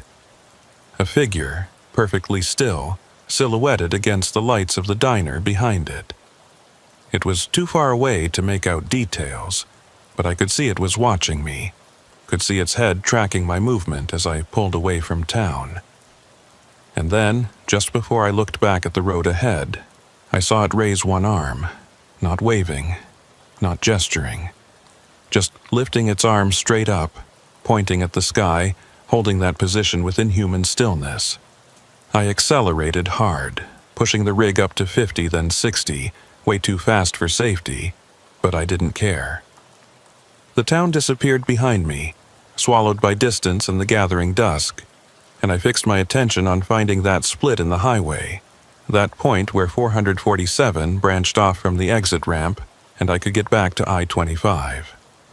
The GPS still showed my position, still displayed my route, but it wasn't helping.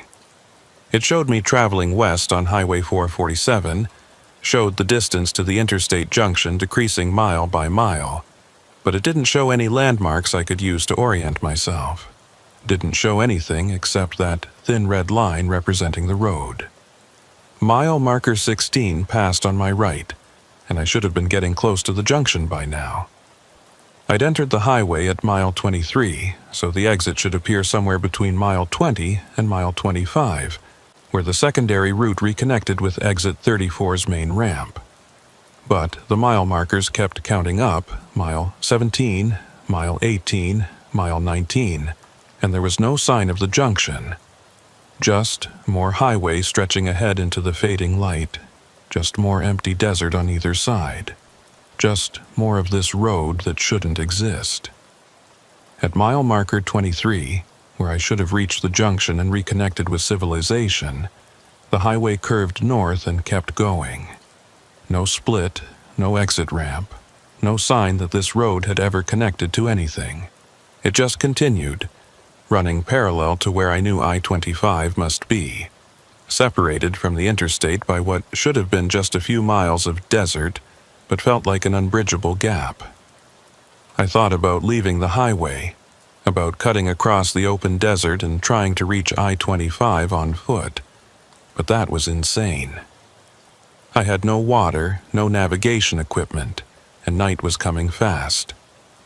I'd die out there, lost in the desert, while my truck sat empty on a highway that didn't exist. The CB crackled suddenly, making me jump. Not static this time, but a voice. Broken and distorted, but definitely human. Anyone reading? 447, trapped. I grabbed the mic, keyed it frantically. Yes! I'm reading you. Where are you? Silence. Then more broken transmission. Exit 34B. Don't. Not real. Turn around. The voice cut off, replaced by static. And despite repeated attempts to raise them again, I got no response. Someone else was out here, or had been out here, and they'd tried to warn me. Turn around.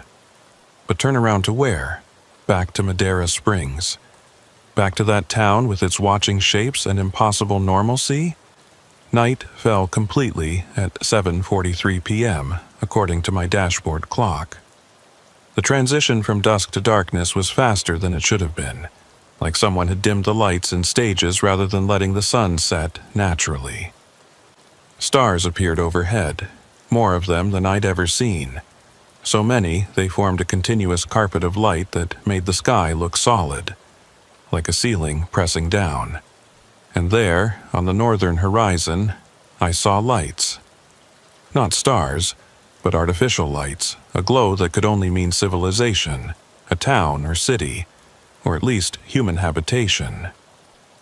I steered toward those lights, leaving Highway 447 and driving out across the open desert. The terrain was rough, all sand and scrub and scattered rocks, and my rig bounced and swayed as I navigated the uneven ground. I should have stayed on the highway, should have kept to the paved surface, but the lights pulled me forward with magnetic insistence. They represented everything I needed: people, help, a way to understand what was happening. I drove for what felt like hours, but was probably only 20 or 30 minutes, closing the distance to those lights, getting near enough that I could make out individual points of illumination, could see they were arranged in a grid pattern that suggested streets and buildings. And then I crested a low rise, and I saw what the lights revealed. It was Madeira Springs. The exact same town, the exact same layout, the exact same buildings with their windows lit and their streets empty. Impossible, because I'd driven north, away from where the town should be, in completely the opposite direction. But there was no mistaking it. The same diner with its open 24 hours sign. The same hotel with its blinking vacancy indicator. The same post office with its moving flag. I'd driven in a straight line away from this place, and somehow I'd come right back to it. I stopped the truck at the edge of town, engine idling, and tried to process what I was seeing. The town existed in multiple locations. Or I'd driven in a circle without realizing it. Or space worked differently here, folding back on itself in ways that made normal navigation impossible. I thought about that voice on the CB, the warning to turn around, the insistence that none of this was real. Maybe they were right. Maybe exit 34B didn't exist. Highway 447 had never been built, and Madeira Springs was some kind of projection, a mirage made solid, a trap disguised as a refuge. I backed away from the town, turned the rig eastward again, and drove parallel to the main street without entering it. I could see into the buildings as I passed, could see the diner's interior with its booths and counter, the hardware store's aisles stocked with merchandise, the hotel's lobby with its furniture arranged for guests who would never arrive. And in several of the windows, I saw those shapes again. Dark figures standing motionless, watching me pass. More of them than before, maybe a dozen or more, positioned in different buildings but all oriented toward me, all tracking my movement with that same inhuman stillness. I accelerated, pushing the rig faster across the rough terrain, and the town began to fall behind. But the shapes moved, keeping pace with me, appearing in windows on the far side of town, matching my speed exactly.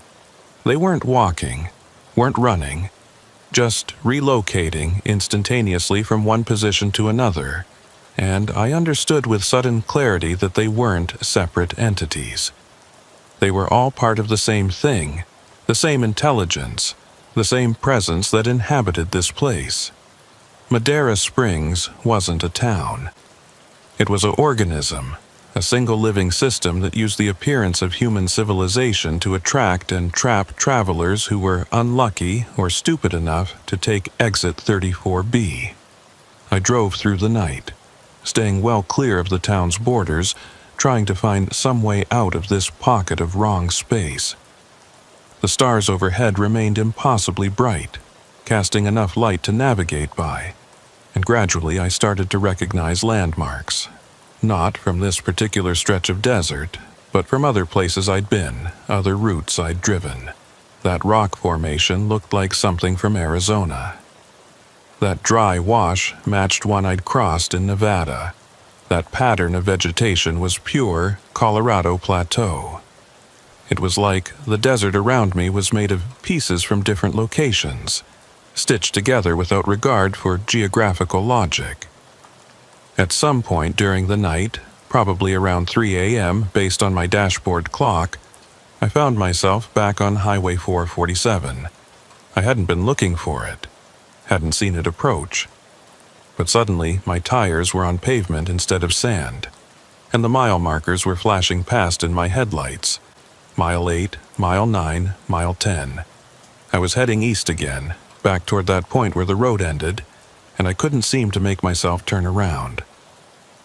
The highway pulled me forward like a current, like I was being carried toward some destination I couldn't avoid. Madera Springs appeared ahead at mile marker 3, its lights still burning bright in the darkness.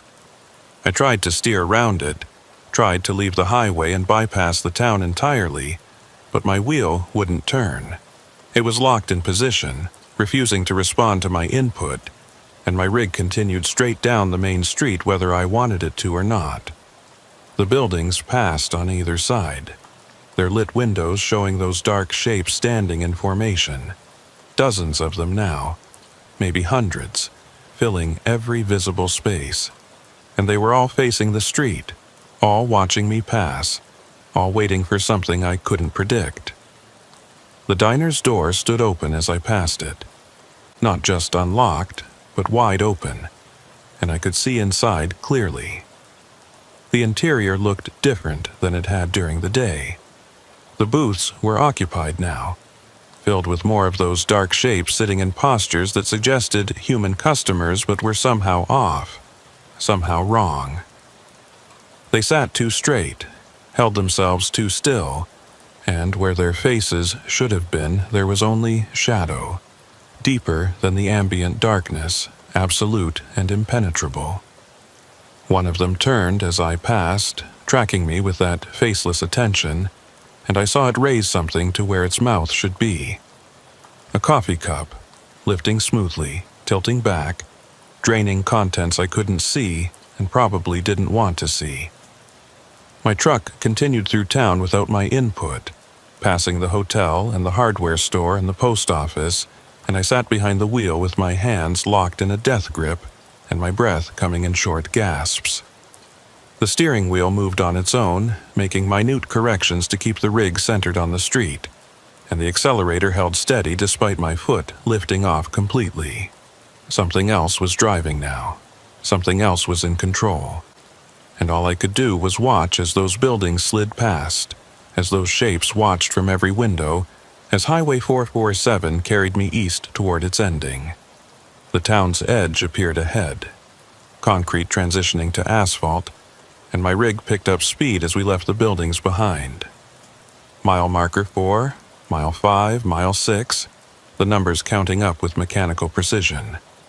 The dark shapes were gone now, or at least invisible, and I was alone on the highway with nothing but stars overhead and desert on either side.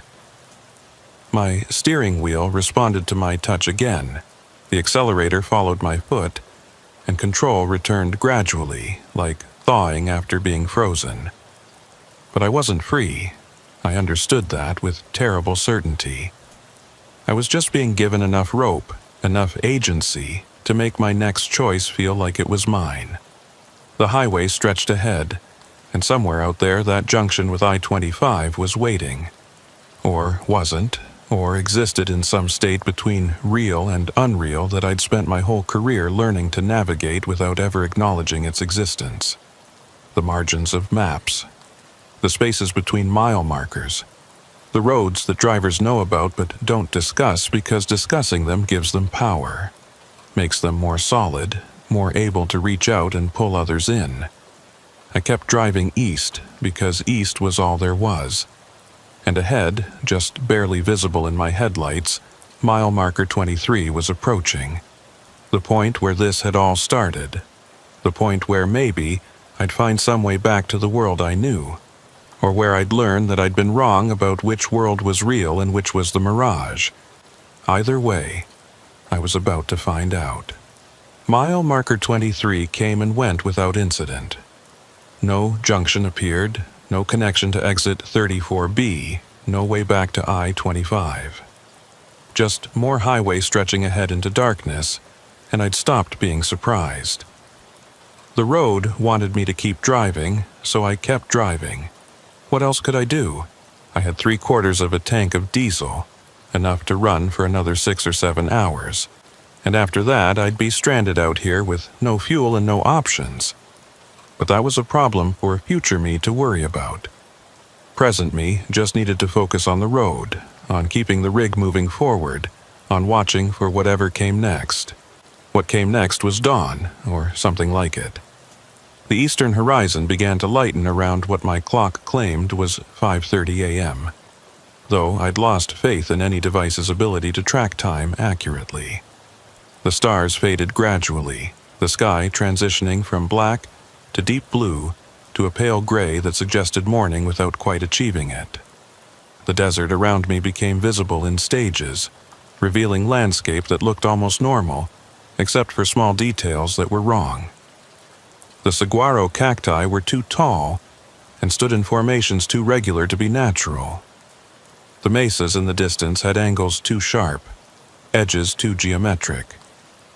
And the road itself, Highway 447, was too straight, running without curves or deviation across terrain that should have forced some adjustment to its course. At what the GPS claimed was mile 47, I saw something ahead that made me slow down. It was a vehicle, parked on the shoulder with its emergency flashers blinking. As I got closer, I recognized it as a semi, an older freightliner with a standard box trailer, and I felt a surge of hope so intense it was painful. Another driver, another person, someone who might know the way out of here, or at least someone to share this experience with, to confirm that I wasn't going insane. I pulled up behind the freightliner, set my parking brake, and climbed out. The morning air was cool and still, carrying that same artificial smell I'd noticed in Madera Springs, clean and neutral and wrong. I approached the other truck cautiously, looking for signs of the driver. The cab was empty, door closed but not locked, and through the window I could see personal items arranged on the dashboard and passenger seat. A coffee thermos, a logbook, a road atlas similar to mine.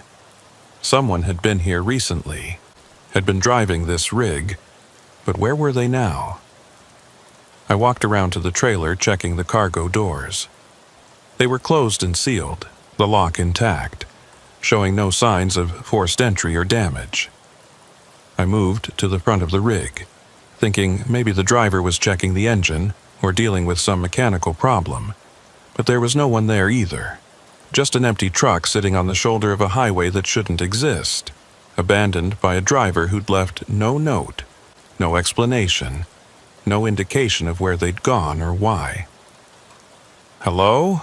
I called out, my voice swallowed by the desert vastness. "Anyone here?" No response, just the whisper of wind I couldn't feel and the distant cry of a bird I couldn't see. I circled back to the cab, tried the door, and it opened easily. I climbed up on the running board and leaned inside, looking for anything that might explain the abandonment. The logbook was open to a recent date, showing entries that matched the current week. The last entry was incomplete, stopped mid-sentence. Approaching mile marker 23, GPS showing junction, but that was it. No further writing, just white space where more words should have been. I backed out of the cab and returned to my own rig, feeling the weight of isolation pressing down harder than before. That driver had been exactly where I was, had taken exit 34B and followed Highway 447 and ended up trapped in this pocket of wrong space, and they'd left their truck, had walked away into the desert for reasons I couldn't fathom, and I had the terrible certainty that I'd end up doing the same thing eventually. Not today, maybe, not while I still had fuel and hope and the ability to keep moving, but eventually, when the road offered no more forward progress, when the highway circled back to Madera Springs for the 100th time, when the only choice left was to stay in the cab and wait for whatever was waiting, or step out into the desert and walk towards something, anything, even if that something was oblivion. I kept driving, leaving the abandoned Freightliner behind, and started counting the other vehicles I passed. There were more of them than I'd initially noticed, parked at irregular intervals along the highway. Another semi at mile 53, a pickup truck at mile 61, a sedan at mile 72. Some were newer, some older, but all of them shared that same quality of recent abandonment. The pickup still had its keys in the ignition. The sedan's interior was clean and well maintained. These weren't vehicles that had been sitting here for years. They'd been left recently, by drivers who'd given up or been taken or simply ceased to exist in whatever way things cease to exist in this place. At mile 89, Highway 447 finally curved. Not dramatically, just a gentle bend to the north, but after so many miles of absolute straightness, any deviation felt significant. I followed the curve, hoping it might lead somewhere different, somewhere that wasn't another loop back to Madera Springs, and found myself climbing a gradual grade toward a ridgeline. The highway rose steadily, gaining elevation, and from the higher vantage point I could see for miles in every direction. What I saw made me stop the truck and just stare. The desert below was marked with roads, dozens of them, maybe hundreds, forming a network of highways that spread across the landscape like veins. Some were paved, some were dirt, some were little more than tracks, but they all shared certain characteristics. They were too straight, too regular, too geometric. They intersected at perfect right angles, formed grids and patterns that no natural road system would create. And at many of the intersections, I could see structures similar to Madera Springs. Small clusters of buildings with lights glowing in the morning dimness, waiting for travelers who would never leave. This wasn't just one wrong road, one mysterious exit.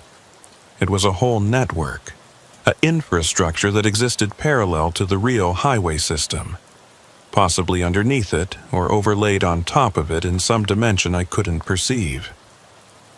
Exit 34B was just one entry point among many, one crack in the surface of normal reality through which drivers could slip and find themselves here, in this web of impossible roads and shadow towns. And once you were in, once you'd taken that exit and followed that GPS instruction, getting out became exponentially harder with every mile you traveled. I thought about that voice on the CB, the broken transmission warning me that none of this was real. But it was real, just real in a different way than the world I'd come from. This place had substance, had physical presence, had rules, even if those rules didn't match the ones I'd spent my life learning. The question wasn't whether it was real. The question was whether I could find a way to leave it and return to the reality I understood, or whether I'd become another abandoned vehicle, another mystery for the next driver who stumbled into this network. The GPS still showed Highway 447 continuing ahead, still displayed my blue dot moving along that red line, still promised connection to I-25 even though I'd stopped believing that promise. But as I studied the screen more closely, I noticed something I'd missed before. The road on the GPS display was straight, running east-west with no curves or deviations. But the highway I could see through my windshield curved and twisted, following the terrain. The GPS and reality had diverged, were showing me two different versions of the same road, and I had to choose which one to trust. I chose reality, not the GPS, not the electronic navigation system that had led me here, but the physical road I could see and feel and verify with my own senses. I followed Highway 447 as it curved and climbed, ignoring the GPS's increasingly frantic suggestions to make a U-turn and return to the programmed route. The screen flickered, the display corrupted, and eventually the GPS shut down completely, the screen going dark and staying dark despite my attempts to restart it. I was navigating without instruments now, just following the physical evidence of pavement and mile markers and the fading morning light. At mile 134, the highway began to descend, dropping back down from the ridgeline into a valley I hadn't been able to see from below. And there, at the bottom of that valley, I saw something that made my breath catch. It was an exit ramp, a proper highway junction with a green sign that read, I-25 north-south, 2 miles. The road looked real, looked maintained, looked like it connected to something other than more empty desert. I approached it cautiously, watching for any signs of deception, any indication that this was just another trick, another loop that would deposit me back at Madera Springs. But the mile markers continued in proper sequence. The pavement showed normal wear patterns, and through a gap in the terrain ahead I could actually see the interstate. Could see vehicles moving along it in both directions. Could see the normal flow of traffic that represented civilization and safety and the world I knew. I took the exit doing 50, my hands shaking on the wheel, afraid that the junction would disappear before I reached it, or transform into something else or reveal itself as a mirage. But it stayed solid, stayed real, and the ramp curved smoothly down to meet I-25 at a proper merge point. I signaled, checked my mirrors out of habit, and guided my rig onto the interstate heading south toward Las Cruces. Normal traffic surrounded me immediately, cars and other semis moving at highway speeds, nobody paying any attention to me or showing any reaction to my arrival. It was like I'd never left, like the past 12 hours hadn't happened, like Exit 34B and Highway 447 and Madera Springs had all been some extended hallucination. But they hadn't been. I knew that with absolute certainty. I'd been somewhere else, somewhere wrong, and I'd managed to find my way back. The GPS remained dark, refusing to reboot, and when I later checked it at a truck stop, a technician told me the unit's entire memory had been corrupted, wiped clean of all data including its base maps and operating system. My logbook showed impossible entries, hours that didn't add up, locations that didn't exist, and my trailer still contained the load I'd picked up in Albuquerque, untouched, exactly as it had been when I'd taken Exit 34B. I continued to Las Cruces, made my delivery on time despite the delay, and filed my paperwork without mentioning anything unusual. What would I say? That I'd spent half a day on a highway that didn't exist, driving through a town nobody had heard of, trying to escape a network of roads that couldn't be real. They'd have ordered a drug test at minimum, possibly a psych evaluation, and my career would have been over. So I kept quiet, accepted my next load assignment, and tried to forget what had happened. But I couldn't forget.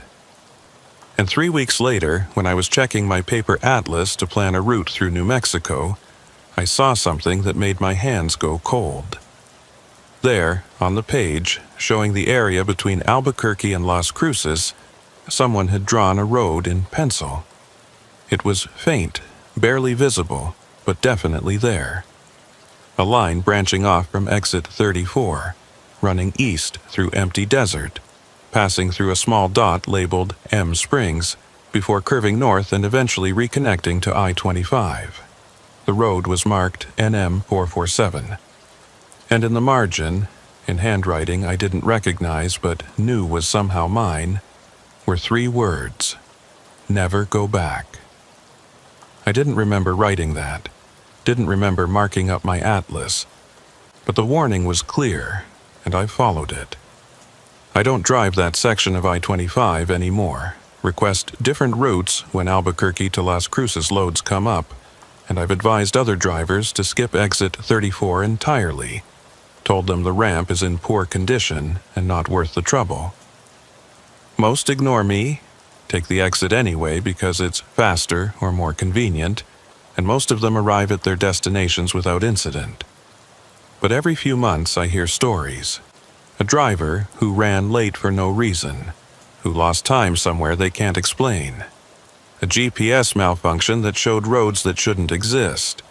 A report of an abandoned truck found on a frontage road with no explanation for why it was there or where its driver went. And I know they found exit 34B, followed Highway 447, and maybe made it back, or maybe didn't. I know that network is still there, still running parallel to the real highway system, still reaching out through corrupted GPS data and mysterious exit signs and that voice on the CB that warns you to turn around. I know Madera Springs is still waiting, its lights still burning, its coffee still hot, its shadow figures still watching for the next traveler to stumble into its streets. And I know that somewhere in my truck, probably in my logbook or my atlas or some other document I haven't checked yet, there's more evidence of that place. More proof that I was there, that it's real, that the roads we drive every day have cracks in them where the wrong kind of reality can bleed through. I'm more careful now. Triple-check my GPS before following its directions. Verify every exit against my paper maps, and I never, ever trust a route that promises to save time without showing exactly how. The margins of our maps are marked, "Here be dragons," for a reason. Because sometimes when you stray too far from the known paths, when you follow the promises of machines that think they know better than experience, you find yourself in places that don't follow our rules, don't care about our logic, and don't let you leave until they're ready to let you go. If they ever are. I still drive these roads. Still haul freight across the Southwest. Still pass exit 34 sometimes when my route requires it. And every time, I look at that green exit sign. Look for any indication of a B designation. Any suggestion that the split I found that afternoon still exists. But there's never anything there. Just exit 34. Clean and simple, leading to State Road 187 exactly as it should. The GPS units in other trucks show the same thing. Confirm that Highway 447 doesn't exist, has never existed, is nothing more than a driver's imagination, or a mapping error, or a story told to pass the time on long hauls. But I know better. And somewhere out there in the desert east of that exit, Madera Springs is waiting. Its lights are on, its coffee is hot, and it remembers me. It always will.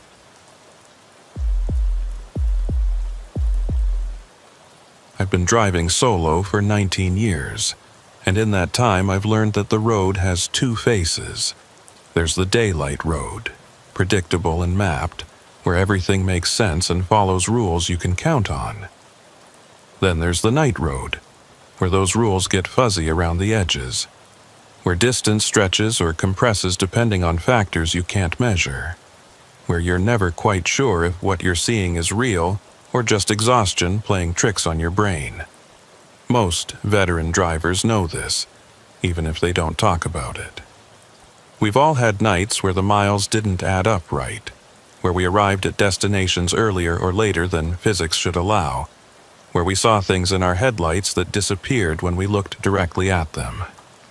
My name is Travis Merrick, and I run heavy machinery across the northern tier states, mostly Montana, Wyoming, and the Dakotas. It's hard country, beautiful during the day, but unforgiving at night, especially in winter when the wind comes screaming down from Canada and the temperature drops so fast you can watch it fall on your dashboard gauge. Highway 19 is one of my regular routes, a two-lane state highway that cuts through the absolute middle of nowhere, connecting small towns that exist mainly as dots on maps and brief clusters of lights in the darkness. It's the kind of road where you might not see another vehicle for an hour, where cell service is a fantasy and CB radio is your only link to the outside world.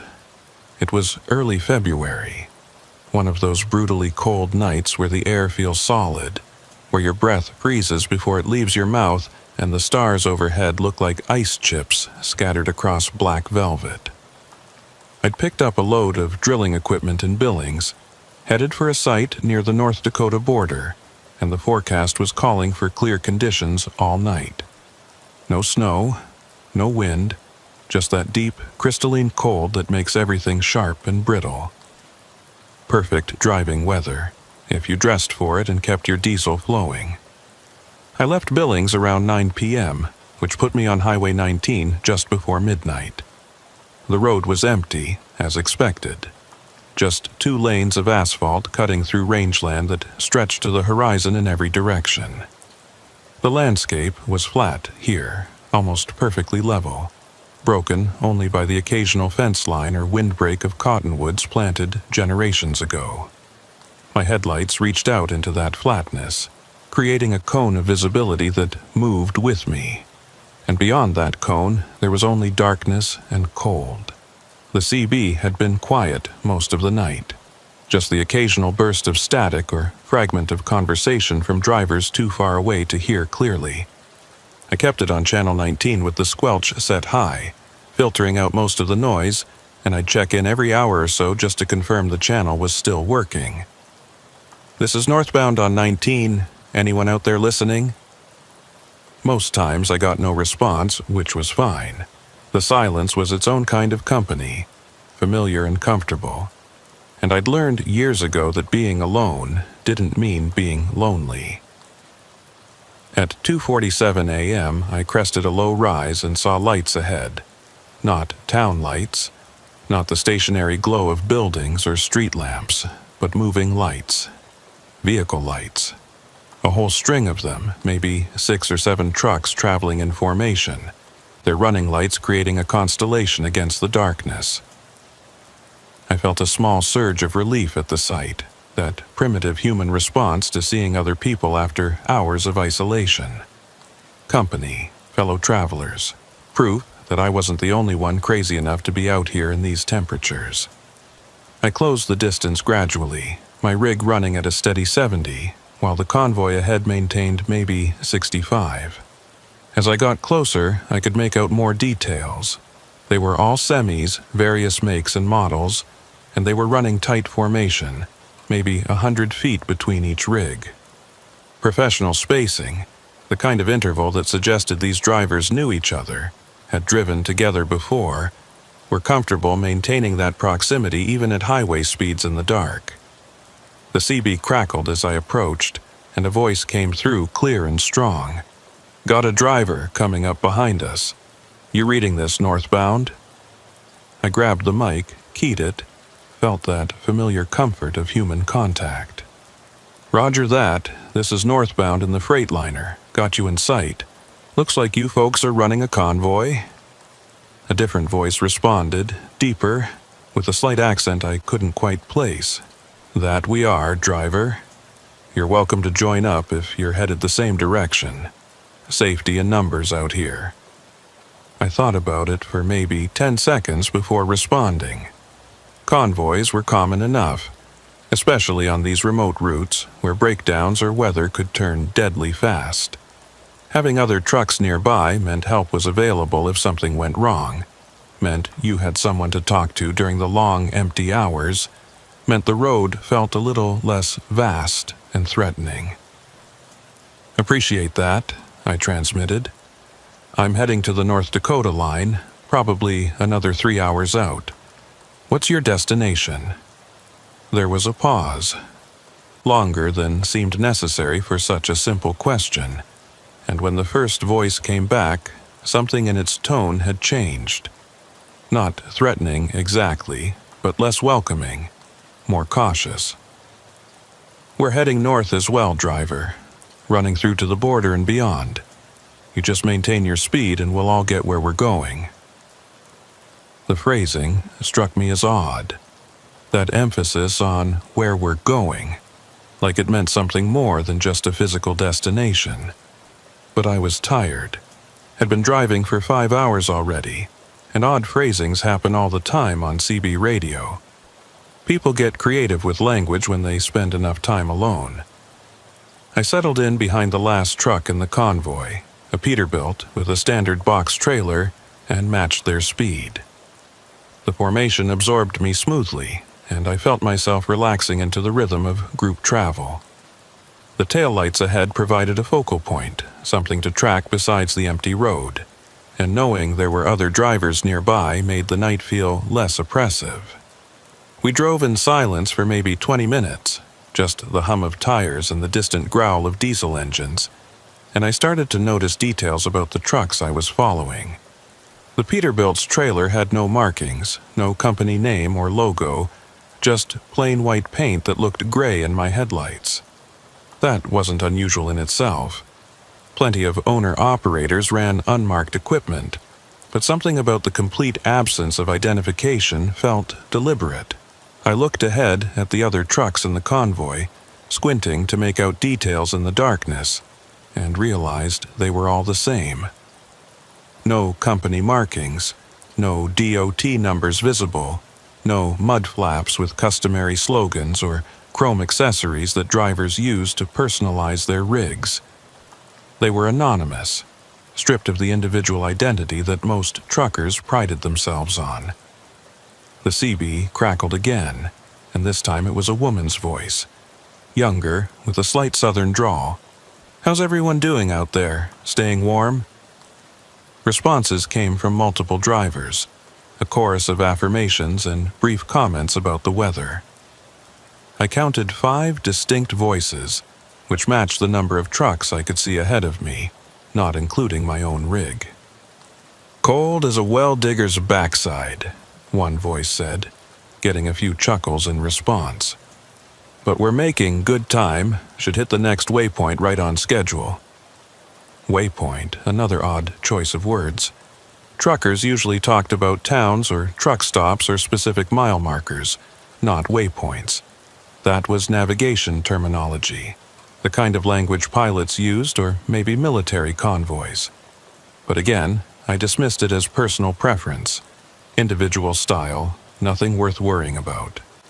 I keyed my mic, added my own voice to the conversation. "Running warm here, heaters keeping up just fine.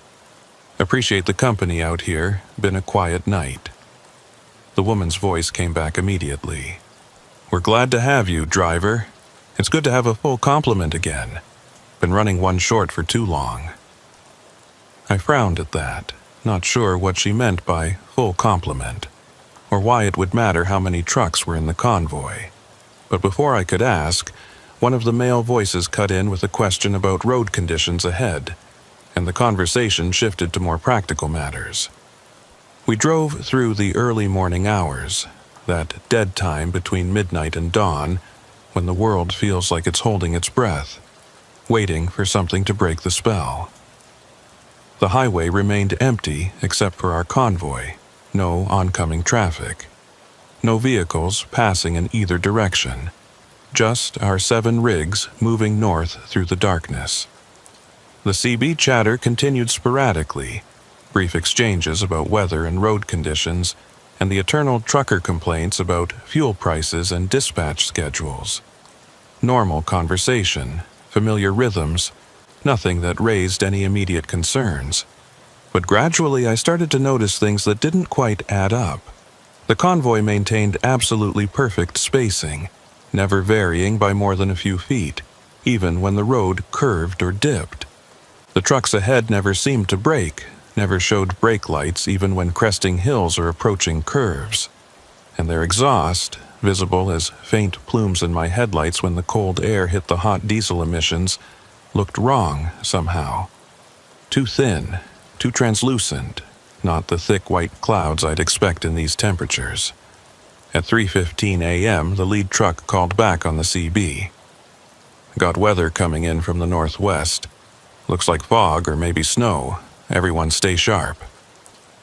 I checked my mirrors instinctively, looking for signs of the approaching weather, but the sky behind me was clear, stars visible and bright. I looked ahead and saw nothing but the taillights of the convoy, no indication of any weather front. But the lead driver had presumably been watching their forecast, or maybe had better visibility from their position. So I acknowledged the warning and tightened my grip on the wheel. The fog appeared suddenly, without the gradual buildup you'd normally expect. One moment, the road ahead was clear. The next, it was filled with white mist so thick I could barely see the Peterbilt's taillights 50 feet ahead of me. I slowed instinctively, dropping from 70 to 60 to 50, and the convoy slowed with me, maintaining that same perfect spacing. The fog had a strange quality to it, almost luminous, lit from within by some light source I couldn't identify. It flowed across the highway in patterns that seemed purposeful, almost choreographed, and it made no sound. No wind, no moisture hitting my windshield, just that silent white presence surrounding us. "Everyone stay in formation," the lead driver transmitted, his voice calm but authoritative. "Don't break away, don't try to pass. We stay together through this." The other drivers acknowledged in sequence, their voices coming through the fog like they were speaking from very far away, and I added my own confirmation. The fog grew thicker, reducing visibility to maybe 30 feet, then 20, then just the faint red glow of the taillights ahead. I focused on those lights, used them as my anchor, trusting that the convoy knew this road, knew how to navigate these conditions. That's when I noticed the mile markers had stopped appearing. We'd been passing them at regular intervals all night, the small green signs marking our progress north, but I hadn't seen one in several minutes. I watched the roadside carefully, looking for that familiar reflective material, but saw only fog and darkness. The highway itself remained visible, a ribbon of darker gray cutting through the white, but everything else had disappeared. The fence lines, the occasional ranch gate, the distant lights of farmhouses, all gone. Just road and fog and the convoy ahead. The CB conversation had stopped completely, all the chatter falling away into silence. I tried calling out, asking if everyone was still there, if everyone could still see the road. No response. The channel was open. I could hear the faint hiss of static, but no voices came through. I was about to try again when the lead driver's voice cut through, but he wasn't talking to me. He was talking to someone else, someone I couldn't hear. "Confirmed, we're at the crossing point. Beginning transition now. All units maintain speed and heading." Crossing point? Transition? I keyed my mic, my voice sharper than I'd intended. "Lead driver. What crossing point? What are you talking about?" Silence. Then the woman's voice, that same southern drawl but colder now, more distant. "Just stay with us, driver. You're one of us now. You've always been one of us. You just didn't know it yet." The words made no sense, raised questions I didn't want to ask, and I felt the first real stirring of fear in my chest. Something was wrong here.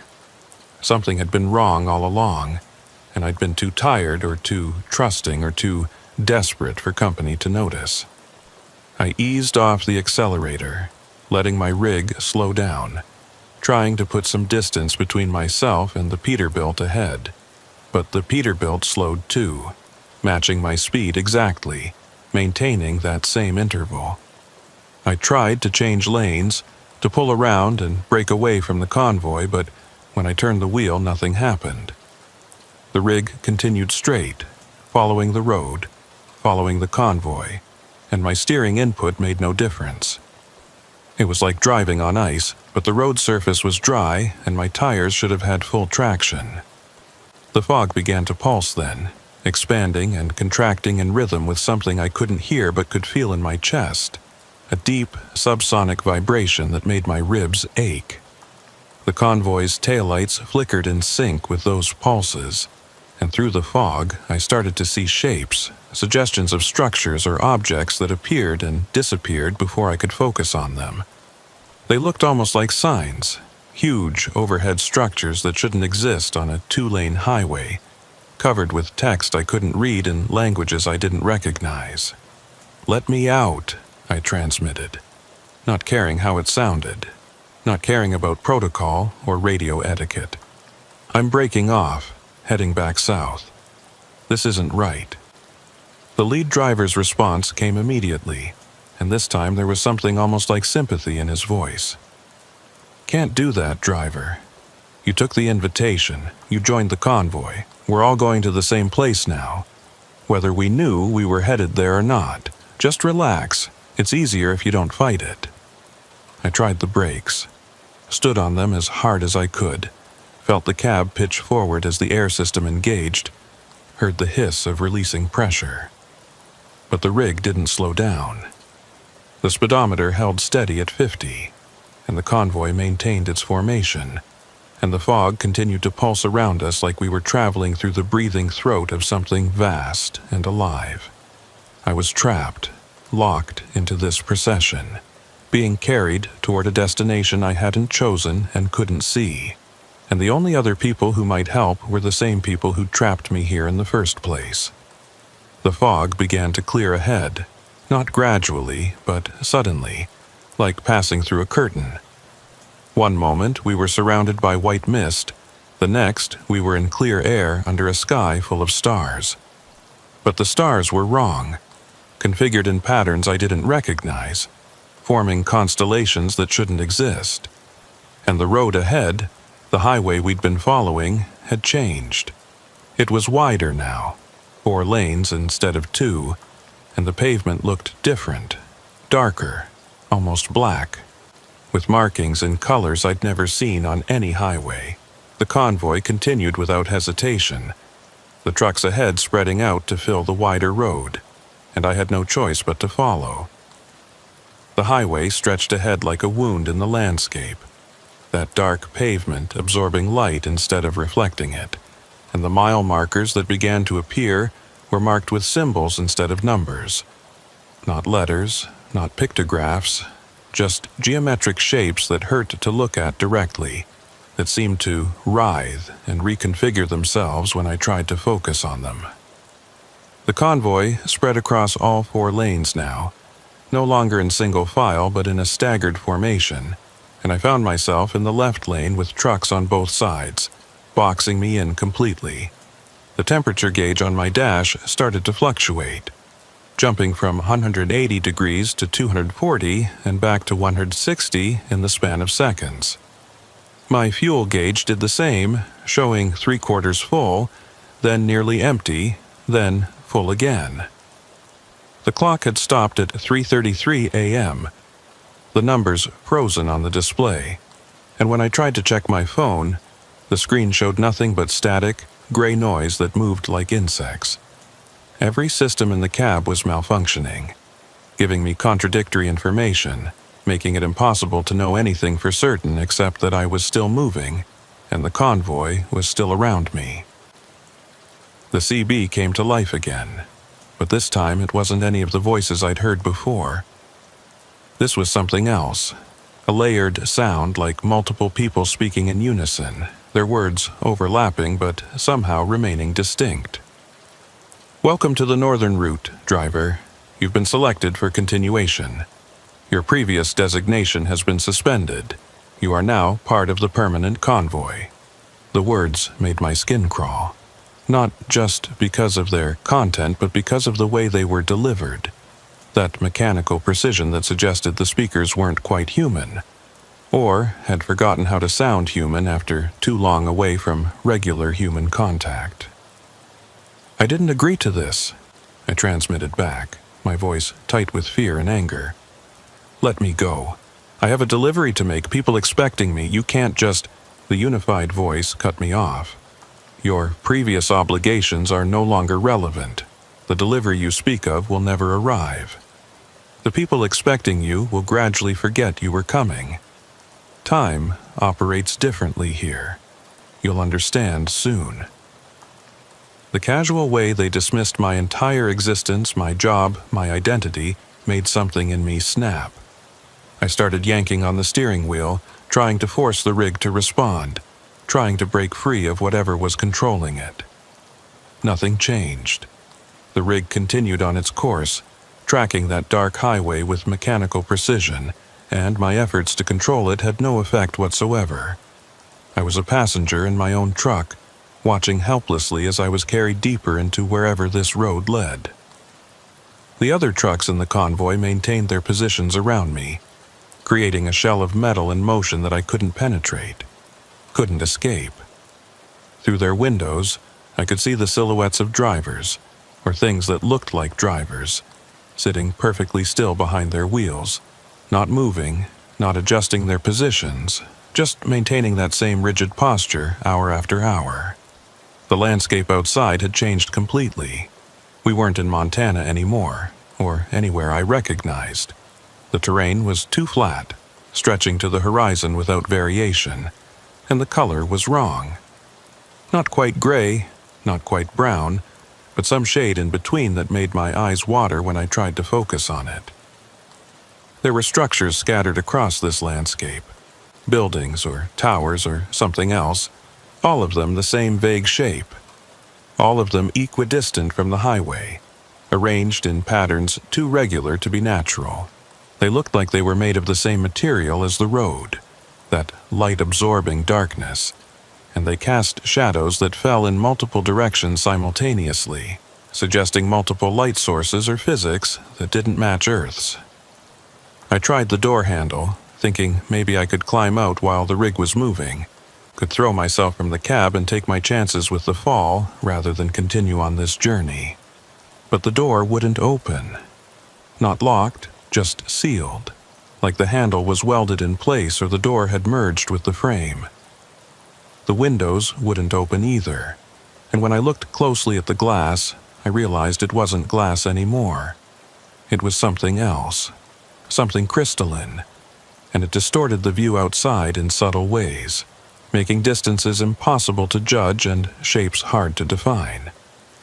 The woman's voice came through the CB again, that southern drawl more pronounced now, almost exaggerated. "I know what you're thinking, sugar. Thinking maybe you can jump ship, make a break for it. But there's nowhere to go out there. That landscape you're seeing? It's not real. It's interface territory, the space between where you were and where you're going. You step out into that, you'll just keep falling forever. Or stop existing. Or both. Better to stay in the cab. At least in here, you're still something." "What are you?" I asked, abandoning any pretense of normal conversation. "What is this convoy? Where are we going?" A different voice answered, one of the male voices from earlier, but with that same unified quality, like he was speaking for all of them simultaneously. "We're drivers, same as you. Or we used to be. We took this route long enough that it stopped being temporary and became permanent. Now we run it continuously, picking up new additions when the road decides it needs them.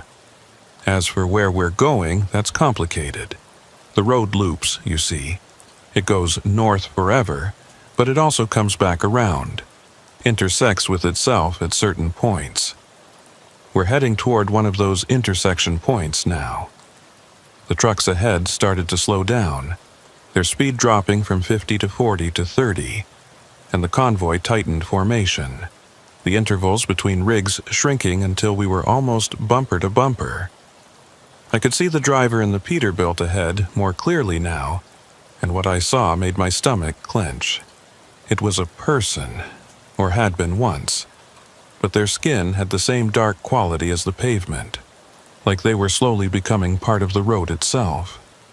Their hands on the wheel were too thin, the bones visible through translucent flesh, and their neck bent at an angle that should have been impossible. "How long?" I asked, my voice barely above a whisper. "How long have you been out here?" The woman laughed, but it was a sad sound, empty of real humor. Long enough that time stopped meaning anything. Could be years, could be decades. Hard to say when there's no day or night, no seasons, no reference points. We measure time in routes now, and the number of loops we complete. I'm at 342. Some of the others are in the thousands. The lead driver, the one who invited you in, he's been here so long he's forgotten his name. Forgotten everything except the route. I felt something break inside me then. Some fundamental belief in the solidity of reality, the permanence of self. If what she was saying was true, if drivers could get trapped on this road for decades or centuries, gradually losing their humanity until they became living parts of the highway infrastructure, then I was already dead.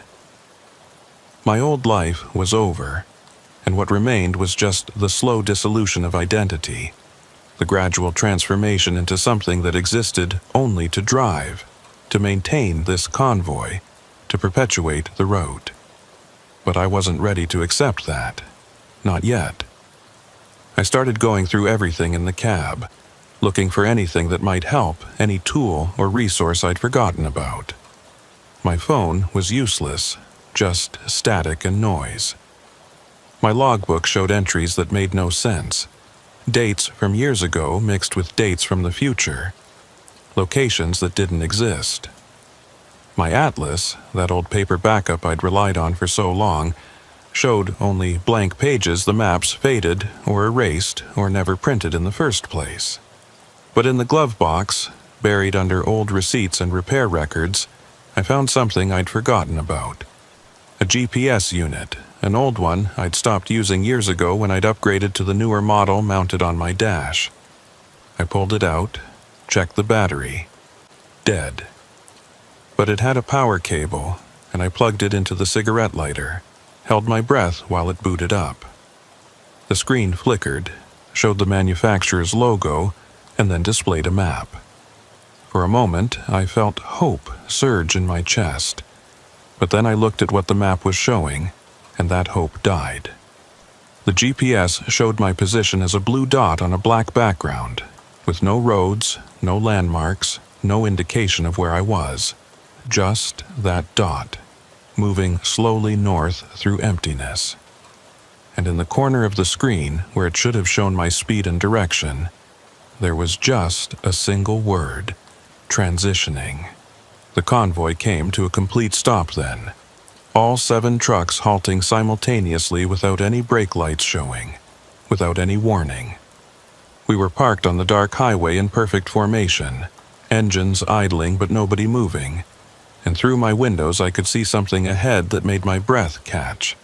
It was a structure, or something like a structure, rising from the road surface like it had grown there organically. It looked almost like a toll booth, but impossibly tall and wide, spanning all 4 lanes and extending upward until it disappeared into the darkness overhead. And it was covered with those same geometric symbols I'd seen on the mile markers, thousands of them, all glowing with a faint blue light that pulsed in that same rhythm I'd felt earlier. "Checkpoint," the lead driver transmitted. "Everyone stay in your cabs. The scan takes a few minutes, but it's necessary. They need to verify we're all still viable, still capable of continuing the route. Stay calm, and it'll be over quick."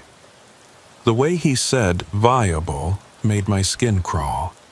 Like we were cargo being inspected, or livestock being evaluated, not people with autonomy and rights and the ability to choose our own destinations.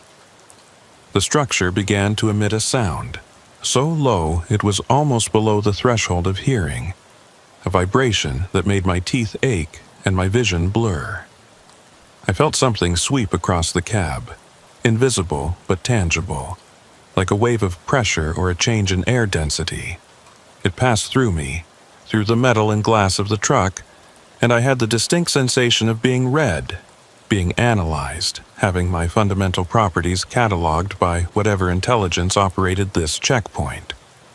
The GPS screen went crazy, cycling through different displays so fast I couldn't track them, showing maps of places I'd never been, coordinates that included numbers I didn't recognize, altitudes that were either impossibly high or impossibly low, or possibly both. Then it stopped. The scanning beam, or whatever it was, passed, moving on to the truck behind me, and the structure's symbols dimmed slightly. The lead driver's voice came through the CB, and there was something like relief in his tone. "All clear. We're approved for continuation. Everyone prepare to resume. Next stop is the depot, about 2 hours out at current speed. We'll offload there, take on new cargo, and start the next loop." 2 hours. 2 more hours trapped in this convoy, traveling deeper into whatever this place was, getting further from any hope of return. I couldn't do it. Couldn't accept it. Wouldn't sit here passively and let myself be transformed into one of those hollow drivers who measured time in loops and forgot their own names. I looked at my door handle, at that sealed exit, and made a decision. If I couldn't open the door normally, I'd break the window. I grabbed my tire iron from behind the seat, raised it to strike the crystalline glass, and that's when the woman's voice stopped me. "Don't," she said. And this time there was genuine urgency in her tone. "Please don't. You break that window. The pressure differential will kill you before you can jump. The atmosphere out there isn't the same as in your cab. We're not in baseline reality anymore. We're in the adjacent space and the physics don't translate. You'd dissolve before you hit the ground. Just come apart at the molecular level. I've seen it happen before. Please, just stay inside." I lowered the tire iron, my hands shaking, and stared out at that alien landscape. "Then what?" I said to the CB, not caring if anyone else heard. "I just accept this? Become like you? Like all of you? Drive this route until I forget who I was?" The woman was quiet for a moment, and when she spoke again, her voice was softer, almost kind. "No. There might be another way. The depot we're heading to, it's a junction point. The route intersects with baseline reality there, just for a few minutes while we're loading and unloading. If you're fast, if you're lucky, you might be able to slip through before the intersection closes, but you have to wait. You have to make it to the depot first." "And if I don't make it through?" I asked. "If the intersection closes before I can escape?" She didn't answer immediately, and that silence told me everything I needed to know. If I missed that window, if I didn't make it through before the junction point closed, I'd be trapped here permanently. No more chances, no more options. Just the route, the convoy, the endless loops through impossible space. I had one shot, and I couldn't afford to miss it. The convoy started moving again, engines revving in perfect synchronization, and we pulled away from the checkpoint structure. I watched it recede in my mirrors, those glowing symbols fading into the distance, and tried to prepare myself for what came next. 2 hours, 120 minutes to stay alert, stay focused, stay ready for whatever opportunity might present itself at the depot. I checked the old GPS unit, but it had gone dark again, the screen blank despite still being plugged in. I tried to remember everything I knew about pressure differentials and atmospheric composition, about molecular structures and baseline reality, trying to understand what the woman had meant, what dangers I'd face if I tried to escape at the wrong moment. The dark highway continued ahead, and the convoy maintained its formation, and I drove north through emptiness with only the promise of a maybe escape to hold on to. Behind me, in my mirrors, I could see the checkpoint structure still glowing, much farther away than it should have been given how recently we'd left it. And beyond that structure in the far distance, I thought I saw more lights, more checkpoints, or other convoys, or things I couldn't name and didn't want to understand. This road was bigger than I'd imagined, more populated. A whole network of impossible routes carrying freight and drivers through spaces that shouldn't exist. And somewhere ahead, according to the woman's warning, was a depot, a loading facility that existed in both this impossible space and baseline reality simultaneously. a junction point where the route touched the normal world for just a few minutes before pulling away again. That was my chance. My only chance. And I had 2 hours to prepare for it, to figure out how to recognize the moment when it came, how to move fast enough to escape before the opportunity closed. 2 hours to hold on to hope and sanity and the belief that escape was possible. 2 hours to stay myself, to avoid becoming like the hollow drivers around me who'd long ago given up any thought of return. The convoy drove on, and I drove with it, and ahead, somewhere in the darkness, a depot was waiting. A door back to the world. And I'd either make it through or I wouldn't, but at least I'd try. At least I'd fight until the last possible moment, because I was still Travis Merrick, still a person with a name and a history and a life waiting for me, and I wouldn't let this road take that away without a fight. The landscape began to change as we approached what the woman had called the depot. The flat, colorless expanse gave way to structures, industrial buildings or warehouse complexes that lined both sides of the highway. They looked almost normal from a distance, like the kind of freight facilities you'd see near any major interstate. But as we got closer, I could see the wrongness in them. They were too symmetrical, too perfect, with walls that seemed to be made from the same material as the highway, that same light-absorbing darkness. And they had no doors, or rather their doors were just darker patches in already dark walls, openings that led to interiors I couldn't see into and didn't want to explore. The convoy slowed to 30, then 20, navigating through what appeared to be an access road system, multiple lanes branching off from the main highway like capillaries from an artery. I could see other vehicles now, not just semis but other trucks too, smaller box trucks and vans and things that didn't quite match any vehicle I'd seen before, all moving in the same orderly patterns, all following invisible traffic rules. And there were people, or shapes that looked like people, standing near some of the buildings, watching the convoy pass. They didn't wave or acknowledge us, just stood there with that same rigid stillness I'd seen in the other drivers, and I couldn't tell if they were waiting for something or had been standing there forever. "Approaching Depot 12, the lead driver transmitted. "All units prepare for standard offload procedure. New driver, you stay with the Peterbilt in front of you, don't break formation until we're in the loading area. Understood?" I keyed my mic to acknowledge, my hands sweating despite the cold, my heart hammering in my chest. This was it. The junction point was coming, and I needed to be ready to move the instant I saw an opening. But I had no idea what I was looking for, no way to identify the moment when the depot touched baseline reality. The woman's voice came through on what must have been a private channel, lower, meant just for me. "Listen carefully, sugar. When we pull into the loading area, you're going to see 2 sets of structures. One set will look like these buildings around us, dark and wrong. The other set will look normal, like regular warehouses with concrete walls and overhead doors. That second set is the baseline intersection. You'll only see it for maybe 5 minutes, maybe less. When you see it, when you can make out details like security lights or paint colors or diode markings, that's when you run. Get out of your cab, get to those normal buildings, and get inside before the intersection closes."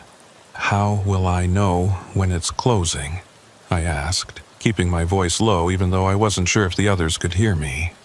"There'll be a sound," she said. "Like wind chimes, but deeper, almost painful. When you hear that, you've got maybe 30 seconds before the intersection seals and you're stuck here for another full loop. Don't hesitate, don't look back, just run. And if anyone tries to stop you, don't let them. Some of the others, they've been here so long they don't want anyone to escape, don't want to be reminded that leaving is even possible." The convoy turned into a wide parking area, pulling into designated spaces with that same mechanical precision. I followed the Peterbilt ahead of me, parking parallel to it, and killed my engine like the others were doing. The sudden silence was jarring after hours of diesel rumble, and I sat there for a moment trying to calm my racing heart, trying to prepare myself for whatever came next. Through my window, I could see the loading docks, and just like the woman had described, there were two sets of structures occupying the same space. One was dark and impossible, warehouse walls that hurt to look at. The other was faint, translucent, like a double-exposed photograph, but definitely normal, definitely real. I watched that double image, waiting for the baseline structures to solidify, to become clear enough that I could make out details. Seconds crawled by like hours. The other drivers were climbing out of their cabs now, moving toward the loading docks in a line, and I could see them more clearly now that we were stationary. They looked human from a distance, but up close, the wrongness was obvious. Their movements were too smooth, too mechanical, and their skin had that same dark translucence I'd noticed in the Peterbilt driver earlier. They weren't people anymore, or they were people in the process of becoming something else, something adapted to this impossible space. The baseline structures grew more solid, more defined. I could see overhead lights now, sodium vapor lamps casting orange glows. I could see loading dock numbers stenciled on doors. I could see a normal concrete parking lot with painted lines and oil stains and all the mundane details that proved this was real. This was Earth. This was my chance. I grabbed my keys, checked that my wallet and phone were in my pockets, and reached for the door handle. Please open, I thought. Please let me out. The handle turned, the door opened, and the rush of cold air that hit me was normal air. February air from Montana or somewhere near it, carrying the smell of diesel and asphalt and winter. I climbed down from the cab, my boots hitting solid pavement, and I could feel the difference immediately. This was real gravity, real atmosphere, real physics. I was back in baseline reality, or at least touching it, and I had maybe 5 minutes to get fully across that threshold before the intersection closed and took the opportunity with it. I started walking toward the normal structures, trying to look casual, trying not to draw attention. The other drivers were busy with their loading procedures, moving between the trucks and the impossible warehouses, and most of them ignored me. But I felt eyes on me, felt attention tracking my movement. And when I glanced back, I saw one of the drivers had stopped working and was watching me directly. It was the lead driver, the one who'd been running this convoy long enough to forget his name, and even from a distance I could see the expression on his face. Not anger, not surprise, just resignation. He knew what I was doing, and he wasn't going to stop me. Maybe he even wanted me to succeed, wanted to know that escape was still possible, even if it was too late for him. I picked up my pace, moving from a walk to a jog, heading for the nearest normal-looking warehouse. The building had a sign, Mountain States Distribution, Bay 4, and there was a regular metal door next to the loading dock, the kind with a crash bar and a safety window, real, solid, my escape route. I was maybe 50 yards away when I heard the sound the woman had warned me about. Not wind chimes exactly, but close. A crystalline ringing that seemed to come from everywhere at once, and it was accompanied by a feeling of pressure, like the air was getting thicker, harder to move through. I ran, flat out, sprinting across the pavement, my breath burning in my lungs, my boots pounding on concrete. Behind me, I heard shouts, voices calling for me to stop, to come back, but I didn't look. I focused on that door, on the crash bar and safety glass, on the normal world beyond it. 30 yards, 20. The ringing grew louder, more insistent, and I felt the baseline structures starting to fade, starting to lose solidity. The building ahead was becoming translucent again, its details blurring, and I knew I had seconds left, maybe less. I hit the door at full speed, slamming into the crash bar with my shoulder, and felt it give. The door swung open, and I stumbled through into darkness, into what felt like a storage room or utility closet, and I spun around to see the parking lot outside. The impossible structures were becoming more solid, more real, while the baseline buildings faded. I could see the convoy drivers standing in formation, watching the doorway I'd come through, and one of them, maybe the woman who'd helped me, raised a hand in what might have been a wave or a farewell. Then the intersection closed completely, the ringing stopped, and I was looking at a normal warehouse wall with the normal cinder block construction and normal graffiti tags. I stood there gasping, my hands on my knees, waiting for my heart to slow down. The room around me was exactly what it appeared to be: a utility closet in a warehouse, full of cleaning supplies and broken pallets and all the mundane debris of normal industrial operations. There was a light switch by the door, and when I flipped it, fluorescent tubes buzzed to life overhead, revealing a completely ordinary space. No darkness that absorbed light, no geometric symbols, no alien physics. Just a normal room in a normal building in what I hoped was normal Montana. I found another door leading deeper into the warehouse, pushed through it, and emerged into a main floor area full of shipping containers and forklifts and workers in reflective vests. Real workers, real people, who glanced at me briefly before going back to their tasks. Nobody seemed surprised to see me. Nobody questioned why I'd come out of a utility closet instead of through the main entrance. I was just another person in a busy warehouse, unremarkable and uninteresting, and that anonymity felt like the greatest blessing I'd ever received. I made my way to the front office, found a receptionist who directed me to a phone I could use. I called my dispatcher, expecting to have to explain where I'd been, why I'd missed my delivery schedule, why I'd disappeared for what must have been hours or days. But the dispatcher didn't seem concerned. "Travis, yeah, you're right on schedule. Deliveries not until tomorrow afternoon. You're making good time. What do you need?" I checked the calendar on her desk. It showed the same date as when I'd left Billings, maybe 6 hours later. No days lost, no time missing. Like the hours I'd spent in that convoy had never happened, had taken place in some parallel duration that didn't affect baseline timeline. I made an excuse about needing to check my rig, about possible mechanical issues, and asked where I could find the parking area. The receptionist gave me directions, led me to a window that overlooked the warehouse's truck lot, and there it was.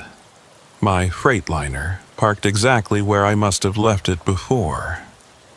Before what? Before entering the impossible depot? Before getting caught by the convoy? I couldn't make sense of the timeline, couldn't reconcile my memories with what the calendar and dispatcher were telling me. But my truck was there, solid and real, and when I went out to inspect it, everything was normal. The load was secure, the engine was cold like it had been parked for a while, and my logbook showed the last entry from Billings with nothing unusual noted. I climbed into the cab, sat in the driver's seat, and tried to process what had happened. Had it been real? Had I actually driven with that phantom convoy through impossible space? Or had I fallen asleep at the wheel somewhere and dreamed the entire experience? But my clothes smelled like that artificial cleanness from the other place, and when I checked my old GPS unit, the one I'd plugged in during the convoy, its memory had been completely wiped. Not just erased, but corrupted at a hardware level, showing error codes the manufacturer probably didn't know existed. I stayed in that warehouse parking lot for the rest of the day, and all of that night, too shaken to continue driving, too afraid I'd somehow slip back onto that dark highway if I left the safety of normal space. Other trucks came and went, drivers moving through their routes with easy confidence, and I envied their certainty, their belief that roads only went where maps said they went. I knew different now, knew there were other routes running parallel to ours, roads that could reach out and pull you in if you weren't careful, if you weren't paying attention, if you happened to be in the wrong place at the wrong time. The next morning, I completed my delivery without incident, dropped my load at the designated site near the North Dakota border, and started the drive back to Billings. I took the interstate the entire way, stuck to I-94 and I-90, refused to use any secondary highways or shortcuts, even when they would have saved time. Highway 19 appeared on the signs a few times, exit ramps offering access to that two-lane state road, but I passed them by without slowing down. I'd never drive that route again, never take the risk that whatever had happened before might happen again. But 2 days after returning to Billings, while I was at home trying to sleep in my own bed, I heard something that made my blood run cold. It was the CB radio in my truck, still parked outside in the driveway, and it shouldn't have been on. I'd turned everything off before leaving the cab, had checked all the switches, had even disconnected the battery to prevent any drain. But I could hear it through my open window, that familiar hiss of static, and underneath the static, faint but distinct, voices. The voices from the convoy. Maintain formation. Next loop begins at 0300. New driver still hasn't returned. I ran outside in my bare feet, yanked open the driver's door, and stared at the CB unit. It was off. The power switch was in the off position. The battery was disconnected, but the screen was glowing faintly, and the speaker was producing sound. I grabbed a wrench from my toolbox and started to disconnect the entire unit, to physically remove it from the dash. But before I could get the mounting bolts loose, the woman's voice came through. That southern drawl, unmistakable. "Hey, sugar, just wanted to check in, make sure you made it all the way back. Some drivers, they think they've escaped, but they're really just in between loops. The route has a way of calling you back. You hear it yet? That pull to get back on the road at night, to take the long way, to see what's out there in the empty places?" I ripped the CB unit free, tearing wires, breaking connectors, and threw it as hard as I could across the yard. It hit the fence, broke into pieces, and went silent. But the damage was done. The seeds of doubt were planted. Because I did feel it, that pull she'd described.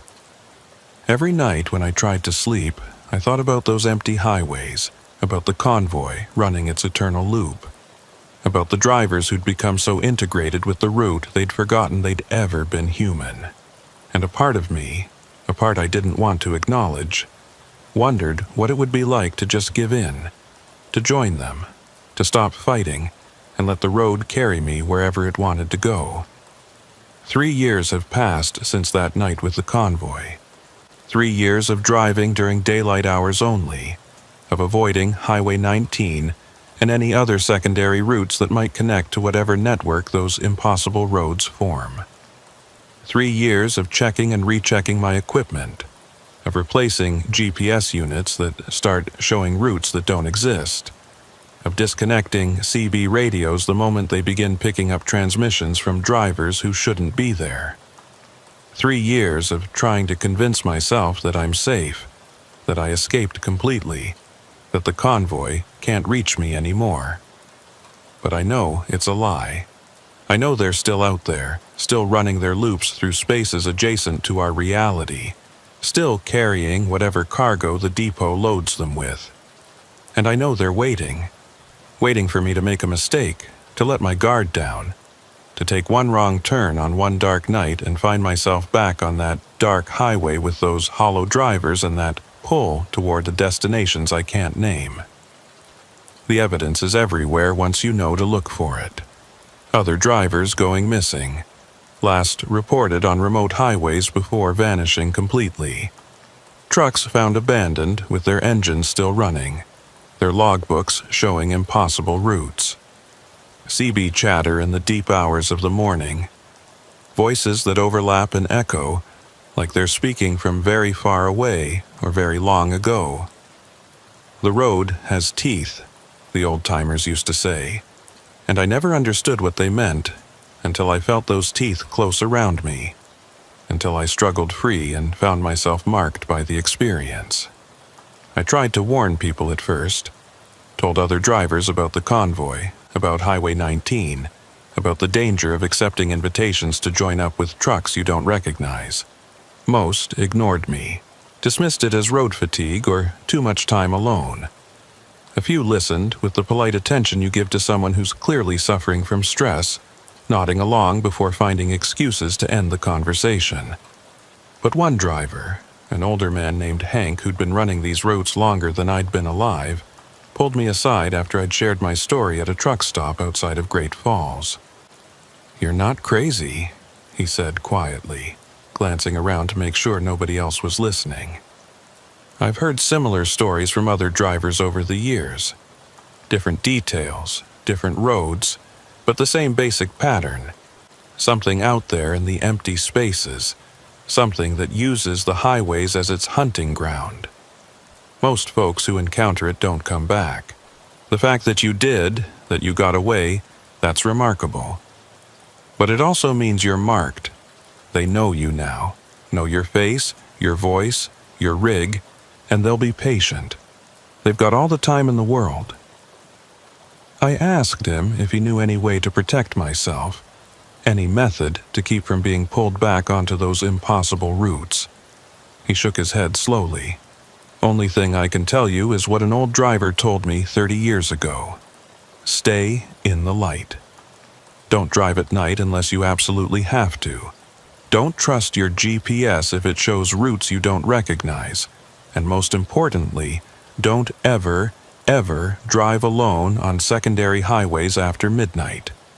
That's when they're strongest, when the boundary between their roads and ours gets thin enough to cross." I've followed that advice as much as I can, but it's getting harder.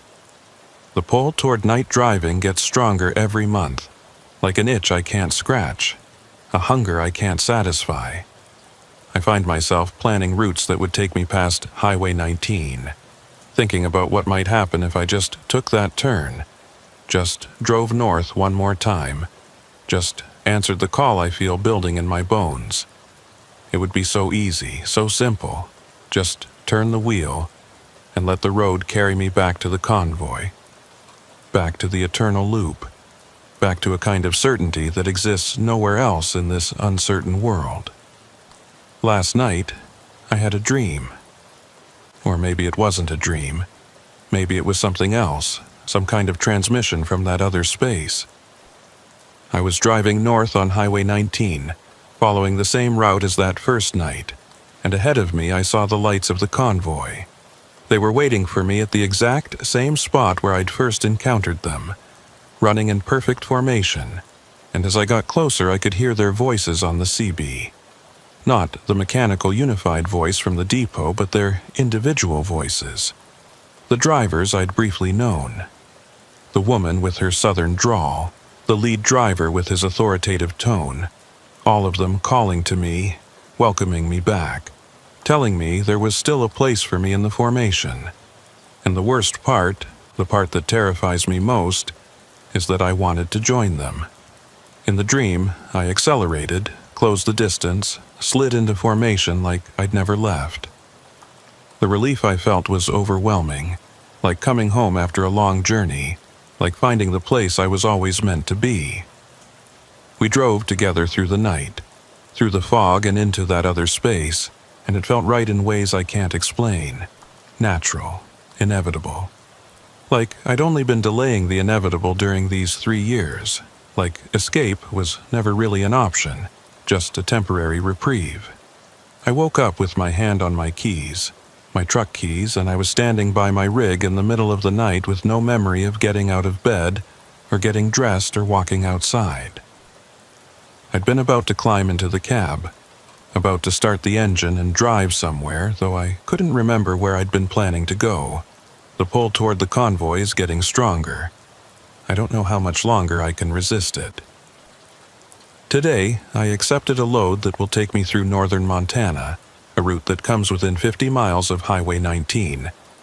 I told myself I'm just being practical, that this is good money and I can't afford to keep turning down work. But deep down, I know the truth. I'm going back. Not today, maybe not tomorrow, but soon. I'll find a reason to take that turn, to drive north on that two-lane highway, to be out there at 2:47 a.m. when the convoy appears. And when they invite me to join them again, when they welcome me back into formation, I don't think I'll refuse. Because the thing about that convoy, the thing I haven't told anyone, is that it wasn't just terrifying. It was also peaceful. There was certainty there, a sense of purpose, a role to fill in a pattern larger than myself. No more decisions about routes or schedules or whether to accept this load or that one. Just the road, the formation, the eternal loop. And after 19 years of driving solo, of making every choice myself, of carrying the weight of independence and freedom, that certainty looks less like a prison and more like relief. The CB unit I installed to replace the one I destroyed has started picking up signals again. Nothing clear, just fragments of conversation in those familiar voices, coming through strongest in the hours just before dawn. Running smooth tonight. Schedule maintained. 7 trucks in formation. That last one makes me pause every time. 7 trucks. There's still one short of a full complement. Still waiting for someone to fill that empty position. Still waiting for me. I've stopped fighting the pull. Stopped trying to convince myself that I can maintain this half-life indefinitely. Driving only in daylight. Avoiding the routes I know best. Keeping myself isolated from the very thing that defines me. I'm a trucker. I drive. And the convoy needs a driver. Simple as that. Maybe it was always going to end this way. Maybe taking exit 34B or joining that convoy on Highway 19 wasn't a random occurrence, but an invitation I'd been selected for. A calling I'd been avoiding. And maybe the real mistake wasn't accepting the invitation, but trying to refuse it. Trying to go back to normal life after seeing what I saw, knowing what I know. Tonight, I'm loading out for that run through Montana. The route will take me within sight of Highway 19 around 2 a.m., assuming I maintain my current schedule. I could stop earlier, could pull into a truck stop and wait for dawn like I've done dozens of times before. But I won't. I know I won't. Because when I pass that exit, when I see the sign for Highway 19, I'm going to take it. I'm going to drive north into the darkness, and at 2:47 a.m., I'm going to see those lights ahead. That convoy running in perfect formation. And this time, when they welcome me back, when they open a space in their line for my rig, I'm going to accept. Maybe this makes me weak. Maybe I'm giving up on everything I built in my life before the convoy. But that life doesn't feel real anymore. Hasn't felt real since the night I escaped through that depot junction. This life, these 3 years of fighting and resisting and pretending I could go back to normal, it's been the dream. The convoy is reality. The route is real. And I'm ready to stop running from what I've known all along was inevitable. If you're reading this, if someone finds these notes after I'm gone, know that I didn't go unwillingly. Know that when I joined the convoy for the final time, when I took my place in that formation and let the route carry me away, it was a choice. Maybe not a good choice, maybe not a smart choice, but mine nonetheless. And if you're a driver yourself, if you run these northern routes, pay attention to the CB chatter in the deep hours. Listen for a voice with a slight Montana accent, calling out mile markers and maintaining formation. That'll be me, running my loop, carrying my cargo, serving the route like all the others who came before. And if you ever see lights ahead on a dark highway, a convoy of trucks running in perfect formation, and a voice on the CB invites you to join up, think carefully before you answer. Because once you join, once you take your place in that line, there's no going back. The route becomes everything. The convoy becomes family. And the world you knew, the life you had, it all fades like a dream you can't quite remember. But maybe that's not such a bad thing. Maybe purpose is worth more than freedom. Maybe belonging is worth more than independence. Maybe the convoy understands something the rest of us spend our whole lives trying to avoid. That we're all heading to the same destination eventually, and there's comfort in traveling together, even if the route takes us places we never planned to go. 3 hours until I load out. 6 hours until I reach that stretch of Highway 19. 7 hours until 2:47 a.m., until the convoy appears, until I make my choice for the final time. I should be afraid, should be fighting this pull with everything I have. But all I feel is tired. Tired of resisting. Tired of being alone. Tired of pretending that escape was ever really possible. The CB just crackled with static, and underneath it, so faint I almost couldn't hear it, a voice. Her voice. That southern drawl I'd recognize anywhere. "See you soon, sugar. We've been waiting. Your spot in the formation is still open. Come on home." And I will. God help me, I will. Because the convoy is calling, and this time, I'm ready to answer. This time, I'm going to drive north and never look back. This time, I'm going to take my place in that eternal procession and let the route carry me wherever it goes, for as long as it takes until I forget there was ever anything else. Until the road is all I am and all I need to be. The convoy runs forever, and soon I'll be running with it. Forever.